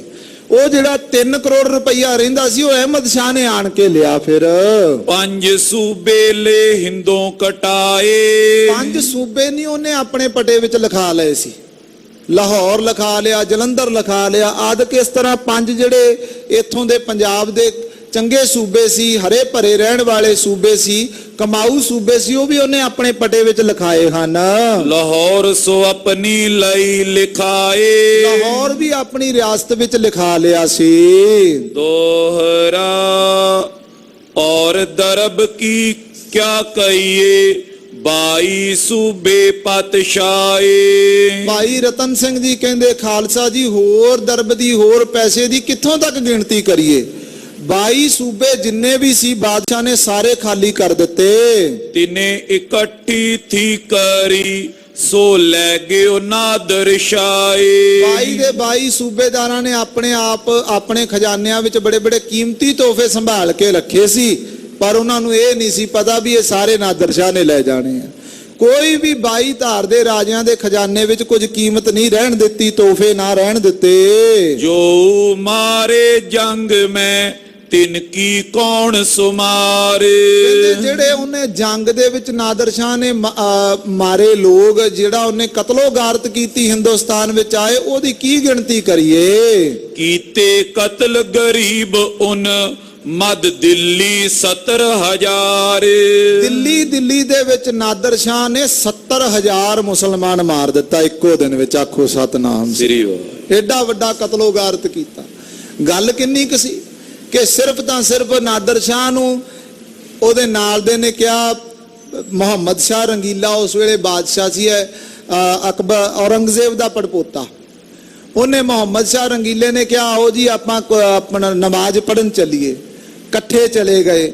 ਜਦੋਂ ਇਹਦੇ ਅੰਦਰ ਪ੍ਰਵੇਸ਼ ਕੀਤੇ ਨਾ ਨਮਾਜ਼ ਪੜ੍ਹਨ ਵਾਸਤੇ, ਤੇ ਉਸ ਵੇਲੇ ਸਾਧ ਸੰਗਤ ਜੀ ਬਾਹਰ ਦੋ ਭੰਗੀ ਬੈਠੇ ਸੀ, ਤੇ ਉਹ ਆਪਣੀ ਨਸ਼ੇ ਦੀ ਲੋਰ ਵਿੱਚ ਪਤਾ ਕੀ ਕਹਿੰਦੇ, ਵੇਖੋ ਕਹਿੰਦੇ ਨਾਦਰ ਸ਼ਾਹ ਆਇਆ ਹੈ ਨਾ, ਇਹਨੂੰ ਹੁਣ ਸਾਡੇ ਬਾਦਸ਼ਾਹ ਨੇ, ਇਹਨੇ ਸਾਡੇ ਬਾਦਸ਼ਾਹ ਨੂੰ ਦਿੱਲੀ ਨੂੰ ਲੁੱਟਣ ਦੀ ਖਿਆਲ ਬਣਾਈ ਆ ਹੁਣ ਨਮਾਜ਼ ਪੜ੍ਹਨ ਵਾਸਤੇ ਲੈ ਗਿਆ, ਅੰਦਰ ਹੀ ਮਾਰ ਦੇਣਾ ਨਾਦਰ ਸ਼ਾਹ। ਉਹ ਬਾਹਰ ਨਾਦਰ ਸ਼ਾਹ ਦੇ ਕੋਲ ਹੀ ਉਹਦੇ ਅਹਿਲਕਾਰ ਖੜੇ ਸੀ, ਉਹ ਕਹਿੰਦੇ ਵੀ ਸਾਡਾ ਬਾਦਸ਼ਾਹ ਮਾਰ ਦੇਣਾ। ਉਹ ਉਸੇ ਵੇਲੇ ਗਿਆ, ਜਾ ਕੇ ਨਾਦਰ ਸ਼ਾਹ ਦੇ ਕੰਨ ਵਿੱਚ ਫੂਕ ਮਾਰ ਦਿੱਤੀ ਵੀ ਤੂੰ ਇੱਥੇ ਨਮਾਜ਼ ਪੜ੍ਹਨ ਨਹੀਂ ਆਇਆ, ਇੱਥੇ ਤੇਰਾ ਇਹਨਾਂ ਅੰਤ ਪੜ੍ਹ ਦੇਣਾ, ਤੇਰਾ ਇੱਥੇ ਅੰਤ ਹੋ ਜਾਣਾ। ਇੰਨੀ ਗੱਲ ਕਹਿਣ ਦੀ ਦੇਰ ਸੀ ਸਾਧ ਸੰਗਤ ਜੀ, 2.5 ਲੱਖ ਫੌਜ, ਕਹਿਣੀ ਮੂੰਹ ਨਾਲ ਕਹਿਣੀ ਸੌਖੀ ਹੈ, ਸਾਰੀ ਦਿੱਲੀ ਘੇਰੀ ਹੋਈ ਸੀ। ਉਸੇ ਵੇਲੇ ਤਲਵਾਰ ਵਿੱਚੋਂ ਮਿਆਨ ਵਿੱਚੋਂ ਤਲਵਾਰ ਧੂਲੀ ਨਾਦਰ ਸ਼ਾਹ ਨੇ ਬਸ ਹੁਕਮ ਕਰ ਦਿੱਤਾ ਵੀ ਦਿੱਲੀ ਵਿੱਚ ਜਿੱਧਰ ਵੀ ਕੋਈ ਮੇਰਾ ਫੌਜ ਸੈਨਾ ਬੈਠੀ ਹੈ ਬਸ ਮਾਰਦੇ ਹੀ ਜਾਓ। ਕੋਈ ਗਰੀਬ ਨਹੀਂ ਛੱਡਿਆ, ਕੋਈ ਇਹੋ ਜਿਹਾ ਮਾੜਾ ਚੰਗਾ ਕੋਈ ਨਹੀਂ ਵੇਖਿਆ, ਮਾਰਦੇ ਗਏ। ਇੰਨੇ ਲੋਕ ਮਾਰ ਦਿੱਤੇ, ਕੋਲ ਖੜਾ ਮੌਕੇ ਦਾ ਬਾਦਸ਼ਾਹ ਮੁਹੰਮਦ ਸ਼ਾਹ ਰੰਗੀਲਾ ਇਹ ਨਹੀਂ ਕਹਿ ਸਕਿਆ ਵੀ ਛੱਡ ਦੇ ਹੁਣ, ਇਹ ਨਹੀਂ ਕਹਿ ਸਕਿਆ। ਉਹਨੂੰ ਐ ਸੀ ਵੀ ਮੇਰੇ ਸਿਰ ਤੇ ਤਲਵਾਰ ਨਾ ਚੱਲ ਜਾਏ। ਉਹਦੇ ਬਾਅਦ ਵਿੱਚ ਵਜ਼ੀਰਾਂ ਨੇ ਦਿਲ ਬਣਾਇਆ, ਉਹ ਕਹਿੰਦੇ ਆ ਫੜ ਕੁਹਾੜੀ, ਸਾਡੇ ਵੀ ਸਿਰ ਵੱਢ ਦੇ, ਗਰੀਬਾਂ ਨੂੰ ਜ਼ਰੂਰ ਮਾਰਨਾ, ਜਿਨ੍ਹਾਂ ਨੂੰ ਮਾਰ ਰਿਹਾ ਨਾਦਰ ਸ਼ਾਹ ਉਹ ਵੀ ਤੇਰੇ ਭਰਾ ਹੀ ਨੇ, ਉਹ ਵੀ ਮੁਸਲਮਾਨ ਹੀ ਨੇ। ਫੇਰ ਉਹਨੇ ਜਾ ਕੇ ਕਿਤੇ ਠੱਲ ਪਾਈ ਸੀ। ਸਿਰਫ ਇੰਨੀ ਕੁ ਗੱਲ ਤੋਂ, ਇੰਨੀ ਕੁ ਗਲਤ ਫਹਿਮੀ ਤੋਂ 70,000 ਬੰਦਾ ਮਾਰ ਦਿੱਤਾ ਇੱਕ ਦਿਨ ਦੇ ਵਿੱਚ। ਐਸੀ ਕਤਲੋ ਗਾਰਤ ਨਾਦਰ ਸ਼ਾਹ ਨੇ ਪਾਈ ਹੈ। ਚੌਪਈ ਇਮ ਕਰ ਤੁਰਕ ਤੁਰਕਨ ਦੇ ਗਾਲ। ਇਸ ਤਰ੍ਹਾਂ ਸੱਚੇ ਪਾਤਸ਼ਾਹ ਦਾ ਬਚਨ ਸੱਤ ਹੋਇਆ, ਤੁਰਕਾਂ ਨੇ ਤੁਰਕਾਂ ਨੂੰ ਆਪਸ ਵਿੱਚ ਗਾਲ ਦਿੱਤਾ ਹੈ। ਜੋ ਗਲਿਓ ਸੋ ਪਾਟਕ ਨਾਲ। ਜਿਹੜਾ ਵੀ ਉਸ ਵੇਲੇ ਦੇ ਮੁਤਾਬਕ ਗਲਿਆ ਹੈ ਨਾ, ਜਿਹੜੇ ਵੀ ਇੱਕ ਦੂਜੇ ਦੇ ਨਾਲ ਮਰੇ ਨੇ, ਉਹਨਾਂ ਸਭ ਤੋਂ ਵੱਡਾ ਕਾਰਨ ਇਹ ਹੋਇਆ ਵੀ ਫੁੱਟ ਪਾਈ। ਫੁੱਟ ਨੇ ਸਾਰੇ ਘਰ ਪਾੜ ਦਿੱਤੇ। ਔਰ ਬਾਤ ਉਸ ਸਾਰੀ ਕਹੂੰ। ਭਾਈ ਰਤਨ ਸਿੰਘ ਜੀ ਕਹਿੰਦੇ ਖਾਲਸਾ ਜੀ, ਜੇ ਮੈਂ ਹੋਰ ਉਹਦੀ ਗੱਲ ਕਵਾਂ ਨਾ ਨਾਦਰ ਸ਼ਾਹ ਦੀ, ਹੋਰ ਉਹਦੀ ਵਾਰਤਾ ਸੁਣਾਉਣੀ ਕਰਾਂ, ਗ੍ਰੰਥ ਵਦਨ ਤੇ ਚਿੱਤ ਸ਼ੰਕ, ਤੇ ਫਿਰ ਮੈਨੂੰ ਇਹ ਆ ਵੀ ਮੇਰਾ ਗ੍ਰੰਥ ਬਹੁਤ ਵੱਧ ਜਾਣਾ, ਇਹ ਮੈਨੂੰ ਚਿੰਤਾ ਰਹਿ ਜਾਵੇਗੀ। ਇਸ ਕਰਕੇ ਇਸ ਗੱਲ ਤੋਂ ਤੁਸੀਂ ਆਪਣਾ ਅੰਦਾਜ਼ਾ ਲਗਾ ਲਓ ਕਿ ਕਿੱਡਾ ਵੱਡਾ ਕਤਲੋ ਗਾਰਤ ਨਾਦਰ ਸ਼ਾਹ ਨੇ ਹਿੰਦੁਸਤਾਨ ਤੇ ਆ ਕੇ ਕੀਤਾ, ਤੇ ਹਿੰਦੁਸਤਾਨ ਦੀ ਕਿੰਨੀ ਲੁੱਟ ਉਹਨੇ ਕੀਤੀ ਹੈ। ਦੋਹਰਾ ਸਿੰਘਨ ਕੀ ਫਰਿਆਦ ਜਬ ਪੁੱਜੀ ਸੱਚੀ ਦਰਗਾਹੇ। ਇਧਰ ਸਿੰਘਾਂ ਦੀ ਜਿਹੜੀ ਫਰਿਆਦ ਹੈ ਖਾਲਸਾ ਜੀ, ਉਹ ਵੀ ਸੱਚੀ ਦਰਗਾਹ ਵਿੱਚ ਪਹੁੰਚ ਗਈ। ਜਿਵੇਂ ਸਾਡੇ ਪੁਰਾਣੇ ਬਜ਼ੁਰਗਾਂ ਦੀ ਕਹਾਵਤ ਹੈ ਨਾ ਵੀ ਪਰਮੇਸ਼ਰ ਦੇ ਘਰ ਵਿੱਚ ਦੇਰ ਹੈ ਅੰਧੇਰ ਨਹੀਂ। ਸੁਣੀ ਜਾਂਦੀ ਹੈ ਪਰ ਸਮਾਂ ਲੱਗਦਾ, ਤੇ ਉਹ ਸਮਾਂ ਸਾਧ ਸੰਗਤ ਜੀ ਆ ਬਣਿਆ। ਖਾਲਸੇ ਦੀ ਅਰਦਾਸ ਗੁਰੂ ਅਕਾਲ ਪੁਰਖ ਦੇ ਚਰਨਾਂ ਵਿੱਚ ਪਹੁੰਚ ਗਈ, ਸੱਚੀ ਦਰਗਾਹ ਵਿੱਚ ਪਹੁੰਚ ਗਈ। ਆਫਤ ਉਠੀ ਖੁਰਾਸਾਨ ਤੇ ਪਰੀ ਦਿੱਲੀ ਪਰ ਆਏ। ਖੁਰਾਸਾਨ ਤੋਂ ਇੱਕ ਆਫਤ ਉੱਠੀ ਤੇ ਆ ਕੇ ਦਿੱਲੀ ਉੱਤੇ ਉਹ ਬਿਲਕੁਲ ਹਵਾ ਵਾਂਗੂ ਚੱਲ ਗਈ ਹੈ। ਦੋਹਰਾ ਦਿੱਲੀ ਖੂਬ ਸੋ ਉਨ ਲੁੱਟੀ ਡੇਰਾ ਬਰਸ ਕਰਾਏ। 1 ਸਾਲ ਕਹਿੰਦੇ ਨਾਦਰ ਸ਼ਾਹ ਨੇ ਹਿੰਦੁਸਤਾਨ ਵਿੱਚ ਆਪਣਾ ਡੇਰਾ ਕੀਤਾ, ਤੇ ਦਿੱਲੀ ਦੀ ਉਹਨੇ ਰੱਜ ਕੇ ਲੁੱਟ ਕੀਤੀ ਹੈ।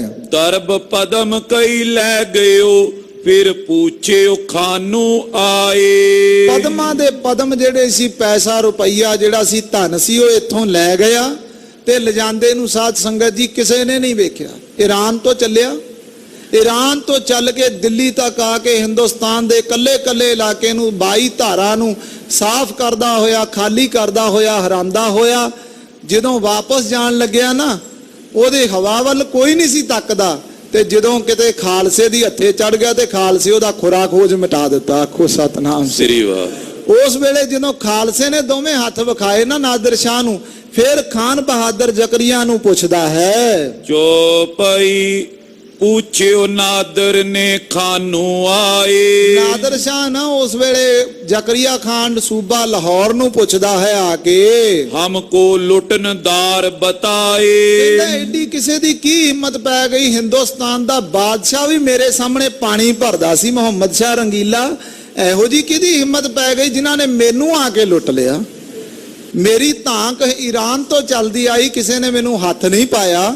ਇੱਥੇ ਕਿਹਦੀ ਤਾਕਤ ਹੋ ਗਈ ਜਿਨ੍ਹਾਂ ਨੇ ਮੇਰੀ ਫੌਜ ਤੇ ਲੁੱਟ ਮਚਾਈ ਹੈ। ਜਿਨ ਲੁੱਟ ਖਾਇਓ ਹਮਰੋ ਰਾਓ, ਜਿਨ੍ਹਾਂ ਨੇ ਮੈਨੂੰ ਰਾਹ ਦੇ ਵਿੱਚ ਲੁੱਟ ਮਾਰ ਕਰਕੇ ਮੇਰਾ ਖਜ਼ਾਨਾ ਲੁੱਟਿਆ ਹੈ। ਮੁਲਕ ਉਸੇ ਕੀ ਉਡਾ ਦਿਓ ਸਵਾਹੇ। ਖਾਨ ਬਹਾਦਰ ਨੂੰ ਨਾਦਰ ਸ਼ਾਹ ਕਹਿੰਦਾ, ਬਸ ਮੈਨੂੰ ਜ਼ਕਰੀਆ ਖਾਨ ਇੰਨਾ ਦੱਸ ਦੇ ਵੀ ਉਹ ਕਿਹੜੇ ਮੁਲਕ ਦੇ ਵਾਸੀ ਨੇ ਜਿਨ੍ਹਾਂ ਨੇ ਮੇਰੇ ਤੇ ਲੁੱਟ ਕੀਤੀ ਹੈ। ਮੈਨੂੰ ਉਹਨਾਂ ਦਾ ਮੁਲਕ ਦੱਸ ਦੇ, ਮੈਂ ਉਹਨਾਂ ਦੇ ਮੁਲਕ ਦੀ ਸਵਾਹ ਵੀ ਉਡਾ ਦਿਆਂਗਾ, ਉਹਨਾਂ ਦੇ ਮੁਲਕ ਦੀ ਕੋਈ ਨਿਸ਼ਾਨੀ ਨਾ ਰਹਿਣ ਦਿਆਂਗਾ, ਥੇ ਬਣਾ ਦਿਆਂਗਾ। ਤਬ ਖਾਨੂ ਨੇ ਐਸ ਬਖਾਨੀ, ਜਦੋਂ ਨਾਦਰ ਸ਼ਾਹ ਨੇ ਪੁੱਛਿਆ ਫਿਰ ਜ਼ਕਰੀਆ ਖਾਨ ਕਹਿੰਦਾ ਹੈ, ਮੁਲਕ ਉਸੇ ਕੋ ਨਾਏ ਨਿਸ਼ਾਨੀ। ਜ਼ਕਰੀਆ ਖਾਨ ਕਹਿੰਦਾ, ਬਾਦਸ਼ਾਹ ਜਿਹਦੇ ਤੂੰ ਗੱਲਾਂ ਕਰਦਾ ਹੈ ਨਾ ਵੀ ਮੈਂ ਉਹਨਾਂ ਦੇ ਮੁਲਕ ਦੀ ਖੇ ਉਡਾ ਦਿਆਂਗਾ, ਉਹਨਾਂ ਦਾ ਤਾਂ ਕੋਈ ਮੁਲਕ ਹੀ ਹੈ ਨਹੀਂ। ਆਖੋ ਸਤਨਾਮ ਸ੍ਰੀ ਵਾਹਿਗੁਰੂ। ਉਹਨਾਂ ਦਾ ਮੁਲਕ ਤਾਂ ਘੋੜਿਆਂ ਦੀਆਂ ਕਾਠੀਆਂ, ਹੁਣ ਤੂੰ ਉਹਦੀ ਕੀ ਖੇਡ ਆਏਗਾ? ਉਹ ਤਾਂ ਘੋੜਿਆਂ ਦੀਆਂ ਕਾਠੀਆਂ ਉੱਤੇ ਰਹਿੰਦੇ ਆ, ਇਹ ਉਹਨਾਂ ਦਾ ਮੁਲਕ ਹੈ। ਸਾਰੀ ਦੁਨੀਆ ਜਿੱਥੋਂ ਤੱਕ ਆਕਾਸ਼ ਹੈ ਕਹਿੰਦੇ ਸਾਡਾ ਹੀ ਰਾਜ ਹੈ, ਜਿੱਥੋਂ ਤੱਕ ਆਕਾਸ਼ ਹੈ। ਉਹਨਾਂ ਦੇ ਮੁਲਕ ਨੂੰ ਤੂੰ ਕਿੱਥੋਂ ਤੱਕ ਸਮਝ ਸਕੇਗਾ? ਖੜੇ ਸੋਵੇਂ ਉਹ ਚਲਤੇ ਖਾਏ। ਕਹਿੰਦਾ ਉਹਨਾਂ ਦਾ ਮੁਲਕ ਇਹ ਆ ਵੀ ਉਹ ਖੜੇ ਖੜੋਤੇ ਸੌ ਜਾਂਦੇ ਆ, ਉਹਨਾਂ ਨੂੰ ਕਿਸੇ ਮਕਾਨ ਦੀ ਲੋੜ ਨਹੀਂ, ਕੰਧ ਦੀ ਟੇਕ ਲਾਈ ਤੇ ਅੱਖ ਲੱਗ ਗਈ ਸੌ ਗਏ। ਖੜੇ ਖੜੋਤੇ ਸੌ ਜਾਂਦੇ ਆ ਤੇ ਘੋੜਿਆਂ ਦੀਆਂ ਕਾਠੀਆਂ ਤੇ ਤੁਰੇ ਤੁੰਦੇ ਭੋਜਨ ਛਕ ਲੈਂਦੇ ਆ, ਪ੍ਰਸ਼ਾਦਾ ਛਕ ਲੈਂਦੇ। ਉਹਨਾਂ ਨੂੰ ਬਹਿ ਕੇ ਪ੍ਰਸ਼ਾਦਾ ਛਕਣ ਦਾ ਵੀ ਟਾਈਮ ਨਹੀਂ ਹੈ। ਨੈ ਬੈਠੇ ਵੈ ਕਿਤੇ ਗਿਰਾਏ, ਨਾ ਹੀ ਉਹ ਕਿਸੇ ਪਿੰਡ ਵਿੱਚ ਜਾ ਕੇ ਬਹਿੰਦੇ ਆ, ਨਾ ਹੀ ਉਹਨਾਂ ਦੀ ਕੋਈ ਥਾਂ ਟਿਕਾਣਾ ਦਿਸਦਾ ਹੈ। ਨੂਨ ਕਿਰਤ ਕੋ ਸਵਾਦ ਨ ਜਾਣੇ। ਹਾਂ ਬਾਦਸ਼ਾਹ, ਜਿਨ੍ਹਾਂ ਨੂੰ ਤੂੰ ਮਿਟਾਉਣਾ ਚਾਹਨਾ, ਜਿਨ੍ਹਾਂ ਨੂੰ ਖਤਮ ਕਰਨਾ ਚਾਹਨਾ, ਉਹਨਾਂ ਦੀ ਤਾਂ ਇਹੋ ਜੀ ਸਥਿਤੀ ਹੈ ਕਿ ਨਾ ਤਾਂ ਉਹਨਾਂ ਨੂੰ ਲੂਣ ਦਾ ਸਵਾਦ ਪਤਾ, ਨਾ ਉਹਨਾਂ ਨੂੰ ਘਿਓ ਦੀ ਥੰਧਿਆਈ ਦਾ ਪਤਾ। ਕੈਸਾ ਸਮਾਂ ਸਾਧ ਸੰਗਤ ਜੀ ਖਾਲਸੇ ਨੇ ਆਪਣੇ ਤੇ ਬਤਾਇਆ। ਅੱਜ ਅਸੀਂ ਰਾਜ ਭਾਗ ਭੋਗ ਰਹੇ ਹਾਂ, ਅੱਜ ਅਸੀਂ ਸੁਖ ਲੈਨੇ ਆ, ਤੇ ਜਦੋਂ ਕਹੀਏ ਇਤਿਹਾਸ ਬਾਰੇ ਪਤਾ ਕਰਨ ਬਾਰੇ, ਇਤਿਹਾਸ ਬਾਰੇ ਕੁਝ ਵੀ ਨਹੀਂ ਪਤਾ। ਨਵੀਆਂ ਤੋਂ ਨਵੀਆਂ ਇਹ ਜੀ ਇੱਕ ਨਵਾਂ ਇਤਿਹਾਸ ਬਣਾ ਦਿੱਤਾ ਜੀ। ਅੱਜ ਆਪ ਖਾਲਸਾ ਜੀ ਸਾਡੇ ਜਿਹੜੇ ਸਿੱਖਾਂ ਦੇ ਬੱਚੇ ਐ, ਬੜੀ ਦੁਖਾਂਤ ਦੀ ਗੱਲ ਹੈ ਕਿ ਆਪ ਜਾ ਕੇ ਨਾਈਆਂ ਕੋਲ ਨਾ ਆਪਣੇ ਕੇਸਾਂ ਦੇ ਪਟੇ ਬਣਵਾ ਕੇ ਬੜੇ ਬੜੇ ਸਟਾਈਲ ਜੇ ਬਣਵਾ ਕੇ ਵਿਖਾਉਂਦੇ ਆ। ਤੇ ਆ ਜਿੰਨਾ ਕੁਝ ਘੋੜਿਆਂ ਦੀਆਂ ਕਾਠੀਆਂ ਉੱਤੇ ਲੰਗਰ ਛਕਣਾ, ਲੂਣ ਤੇ ਘਿਓ ਦੀ ਥੰਧਿਆਈ ਦਾ ਵੀ ਨਾ ਪਤਾ ਹੋਣਾ, ਸਵਾਦ ਦਾ ਵੀ ਨਾ ਪਤਾ ਹੋਣਾ, ਇਹ ਜਿੰਨਾ ਕੁਝ ਹੋਇਆ ਹੈ ਨਾ, ਇਹ ਸਾਰਾ ਸਾਧ ਸੰਗਤ ਜੀ ਸਿੱਖੀ ਸਿਦਕ ਨਿਭਾਉਣ ਲਈ ਹੋਇਆ। ਆਖੋ ਸਤਨਾਮ ਸ੍ਰੀ ਵਾਹਿਗੁਰੂ। ਸਿਰਫ ਇੱਕੋ ਹੀ ਮਨ ਦੇ ਵਿੱਚ ਭਰੋਸਾ ਸੀ ਕਿ ਸਿਰ ਚਲਾ ਜਾਵੇ, ਮੇਰਾ ਸਿਦਕ ਨਾ ਜਾਵੇ।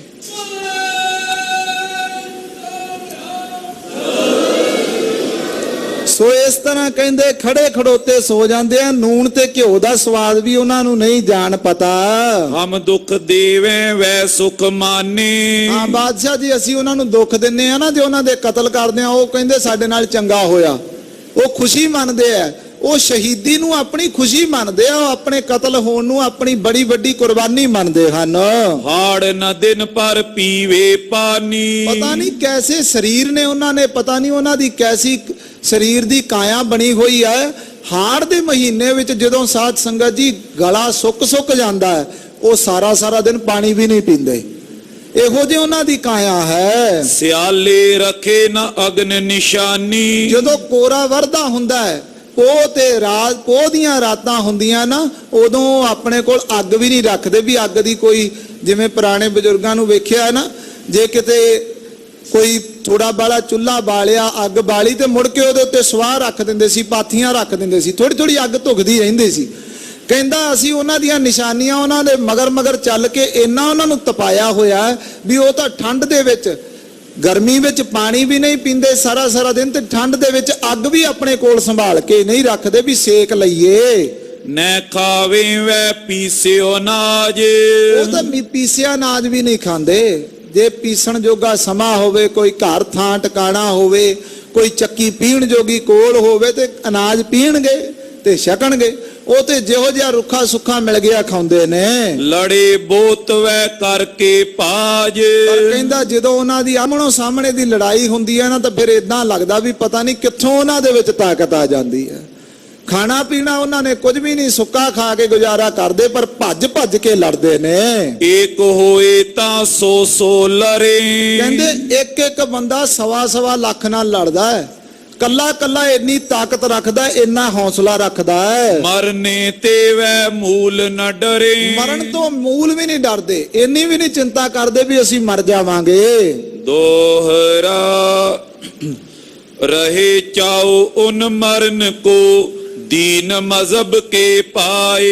ਕਹਿੰਦਾ ਉਹਨਾਂ ਨੂੰ ਮਰਨ ਦਾ ਇੰਨਾ ਚਾਹ ਹੁੰਦਾ ਨਾ, ਜਦੋਂ ਮਰਨ ਲੱਗਦੇ ਆ ਉਦੋਂ ਕਹਿੰਦੇ ਸਾਡੀ ਕੁਰਬਾਨੀ ਸਾਡੇ ਧਰਮ ਲਈ ਹੈ, ਤੇ ਅਸੀਂ ਧਰਮ ਪਿੱਛੇ ਆਪਾਂ ਕੀ ਆਪਣਾ ਪਰਿਵਾਰ ਵੀ ਕੁਰਬਾਨ ਕਰ ਦਿਆਂਗੇ। ਹਮ ਮਾਰਤੇ ਉਨ ਥੱਕ ਗਏ ਓਏ ਘਟਨ ਨਾ ਕਿਤ ਹੁੰਦਾ ਏ। ਬਾਦਸ਼ਾਹ ਅਸੀਂ ਉਹਨਾਂ ਨੂੰ ਮਾਰਦੇ ਮਾਰਦੇ ਥੱਕ ਗਏ, ਪਰ ਉਹਨਾਂ ਦੀ ਗਿਣਤੀ ਨਹੀਂ ਘਟ ਰਹੀ। ਫਿਰ ਨਾਦਰ ਖਾਨ ਨੂੰ ਪੁੱਛਿਓ ਵੈ ਉਮਤ ਕੈ ਪੀਰ। ਫਿਰ ਨਾਦਰ ਸ਼ਾਹ ਨੇ ਉਹਨਾਂ ਨੂੰ, ਨਾਦਰ ਸ਼ਾਹ ਜ਼ਕਰੀਆ ਖਾਨ ਨੂੰ ਪੁੱਛਦਾ ਵੀ ਉਹ ਕਿਹੜੇ ਪੀਰ ਦੀ ਉਮਤ ਨੇ। ਚਾਹੇ ਕਿਹੋ ਜੀ ਵੀ ਤਰ੍ਹਾਂ ਦਾ ਬੰਦਾ ਹੋਵੇ ਸਾਧ ਸੰਗਤ ਜੀ, ਕਿਸੇ ਨਾ ਕਿਸੇ ਧਰਮ ਦੇ ਵਿੱਚੋਂ ਤਾਂ ਪੈਦਾ ਹੁੰਦਾ ਹੈ ਨਾ, ਕੋਈ ਨਾ ਕੋਈ ਤਾਂ ਗੁਰੂ ਪੀਰ ਨੂੰ ਮੰਨਦਾ। ਇੱਥੋਂ ਤੱਕ ਕਿ ਜਿਹੜੇ ਚੋਰ ਚੋਰੀ ਕਰਦੇ ਆ ਉਹ ਵੀ ਪੂਜਾ ਕਰਦੇ ਆ, ਉਹ ਵੀ ਪੂਜਾ ਕਰਕੇ ਜਾਂਦੇ ਆ। ਸੋ ਇਹ ਤਾਂ ਕਿਸੇ ਨਾ ਕਿਸੇ ਪੀਰ ਪੈਗੰਬਰ ਅਵਤਾਰ ਦੀ ਉਮਤ ਤਾਂ ਹੋਣ ਗਈ, ਕਿਸੇ ਤਾਂ ਰੱਬ ਦੇ ਪਿਆਰੇ ਤੋਂ ਵਰੋਸਾਏ ਹੋਣਗੇ। ਕਹਿਵੈ ਆਪੇ ਤੇ ਵਦੇ ਤੋਵੈ ਹੋਏ ਤਗੀਰ। ਕਹਿੰਦਾ ਉਹ ਕਿਸੇ ਗੁਰੂ ਪੀਰ ਦੀ ਉਮਤ ਨੇ ਕਿ ਆਪਣੇ ਆਪ ਵਧੇ ਨੇ। ਜੇ ਆਪਣੇ ਆਪ ਵਧੇ ਨੇ ਫਿਰ ਉਹ ਕਦੀ ਨਾ ਕਦੀ ਖਤਮ ਹੋ ਜਾਣਗੇ। ਤਬ ਖਾਨੂ ਨੇ ਸਭ ਕਿਓ ਗੁਰ ਨਾਨਕ ਕੋ ਪ੍ਰਕਾਸ਼। ਫਿਰ ਜ਼ਕਰੀਆ ਖਾਨ ਨੇ ਦੱਸਿਆ ਬਾਦਸ਼ਾਹ, ਇਹ ਗੁਰੂ ਨਾਨਕ ਸੱਚੇ ਪਾਤਸ਼ਾਹ ਆਪ ਨਾਰਾਇਣ ਅਵਤਾਰ ਸਤਿਗੁਰਾਂ ਦੀ ਉਮਤ ਮੰਨੇ ਜਾਂਦੇ ਆ। ਇਹ ਗੁਰੂ ਨਾਨਕ ਨੇ 200-250 ਸਾਲ ਪਹਿਲਾਂ ਇੱਥੇ ਜਨਮ ਲੈ ਕਰਕੇ ਪੰਜਾਬ ਦੀ ਧਰਤੀ ਤੇ ਉਹਨਾਂ ਨੇ ਇਸ ਧਰਮ ਨੂੰ ਪੈਦਾ ਕੀਤਾ ਹੈ।